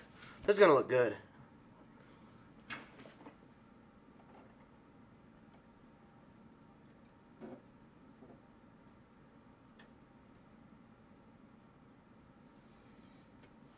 All right, that's 2013 Pocono.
I think Amazon needs to have a TNT portion. Does TNT have a portion? I completely forgot about that. TNT has a portion of the schedule? Wait, did they really? Oh, I guess they must have. I completely forgot TNT existed. Because I think they use the same broadcast crew, so I didn't notice.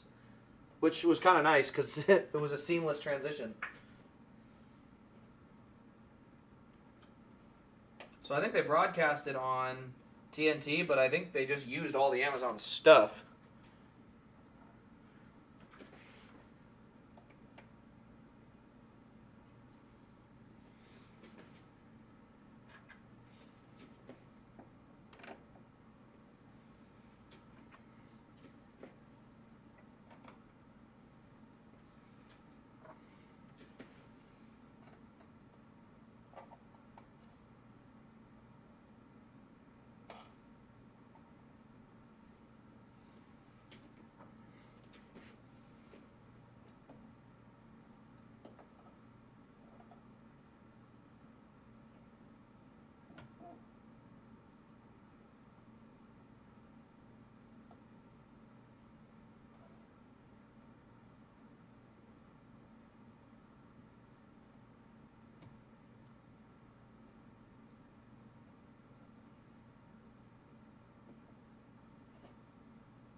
All right, pin, pin, pin, pin, pin, pin, pin. I just need these last two, and we will be all done.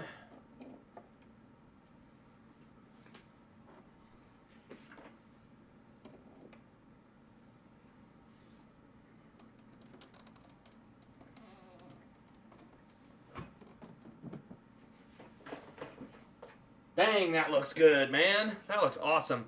Let's see if I can... Where's that webcam at? It's on the floor. Come here, you. Give me that. All right, I'm going to set up a different camera real quick. That way I can show you guys up nice and close. USB 3.0. Plug into that.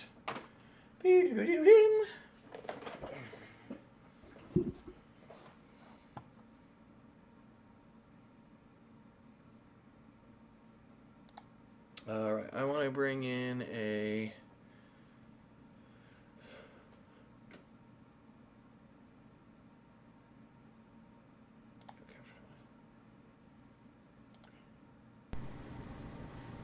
Perfect.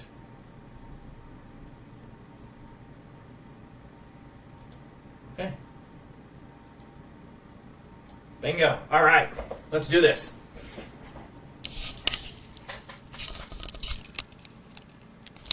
Here we go, guys. So, as you can see, well, first off first, I'll back it up a little bit. You got the door. We got this. Or we're using this other webcam.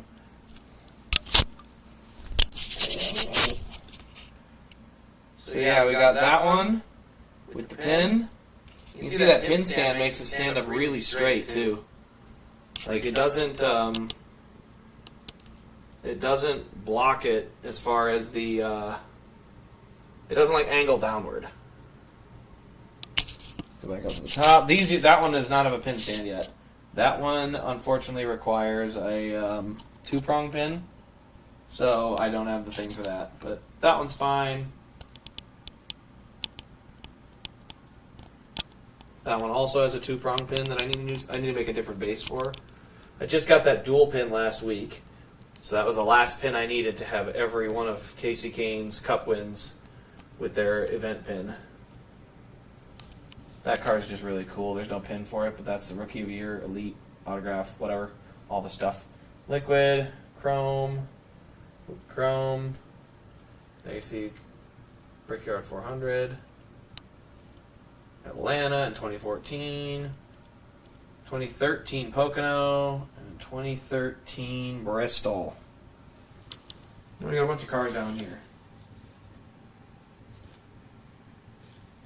So yeah, works out pretty good. So yeah, that is all of those pins. I think they look pretty good. Finally got all of them done. That's a nice case. It's a Casey Kane case. How about that? All right, guys. Well, that's really all there was else to show. I've got 2 more. Well, not all there is to show. I got more. I got to get my next bin, which is going to be the races I've gone to in person, and I need to stash that up with all their new stuff because I got a bunch of different ones to put in there.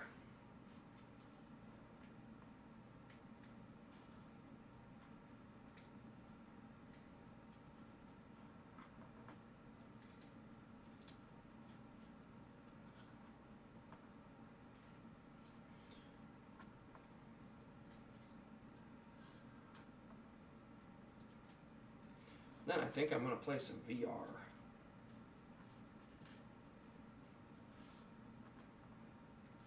That was a long race, though. Alright, now, what I also need to do is start finding a bin for just the wins of Casey Kane, and that'll be its own tote.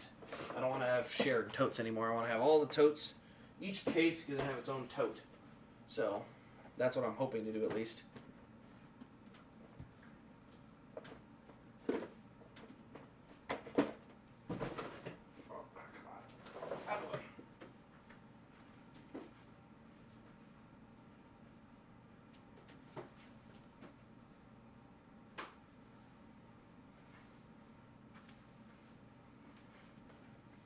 All right, we'll keep going here.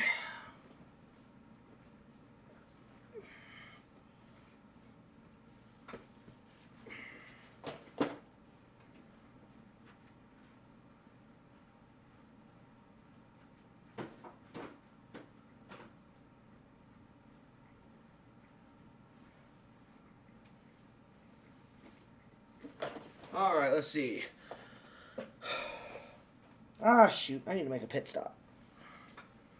NASCAR slang for bathroom. All right. I think I'm going to do that real quick, and then I'll be right back. Got my first Casey Kane car a few months ago. It was a Mountain Dew 164 Gen 4. That's a good one, too. Those two Mountain Dew cars, either 04 or 05.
All right.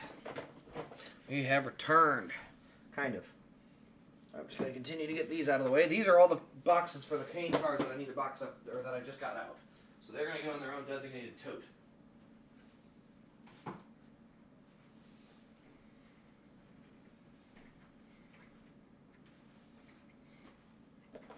All right.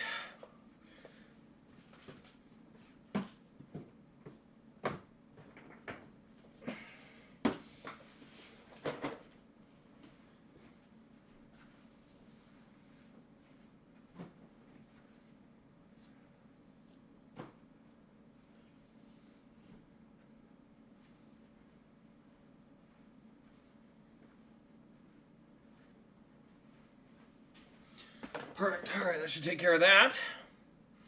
Then we'll get ready to go get my other batch of cars.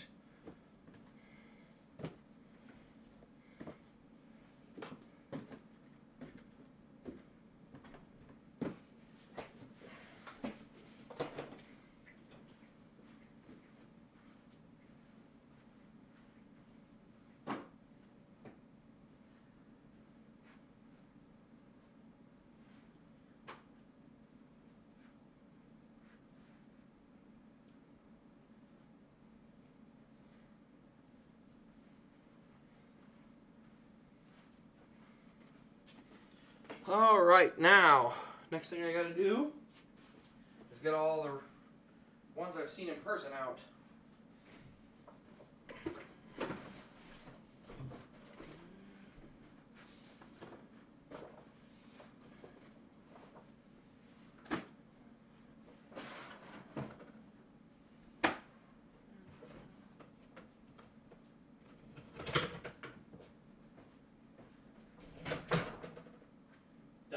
You want ice cream?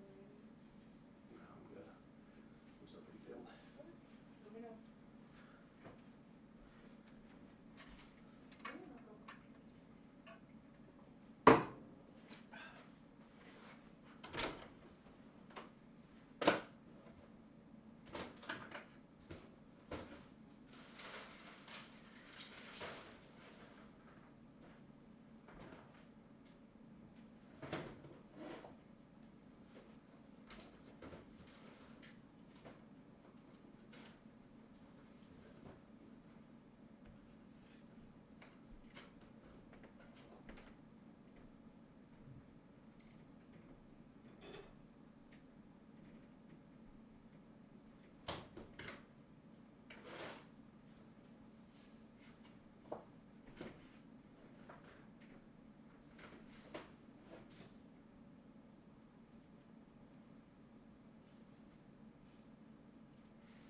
All right. Well, unfortunately, that's probably gonna have to be a stream for another day. I don't have the time to get that bin out. It is buried really deep, so I'll do that one on a different day. Probably qualifying day, to be honest. Next Wednesday night will be a perfect time to do that. So, yeah, tune back in on next Wednesday. We'll do something then. Other than that, though, I should have a lot of diecast reviews. I do have a lot of diecast reviews that are ready to go. I just gotta get them all uploaded, and then they should go live. But I've been recording. Don't you worry. I just apparently didn't post any of them. So, other than that, though, guys, let me know what you thought of the Clash. I'll have more, like I said, more diecast reviews coming, and then we'll take everything to go from there. So, thanks for tuning in. Hope you've all enjoyed. We'll catch you in the next one.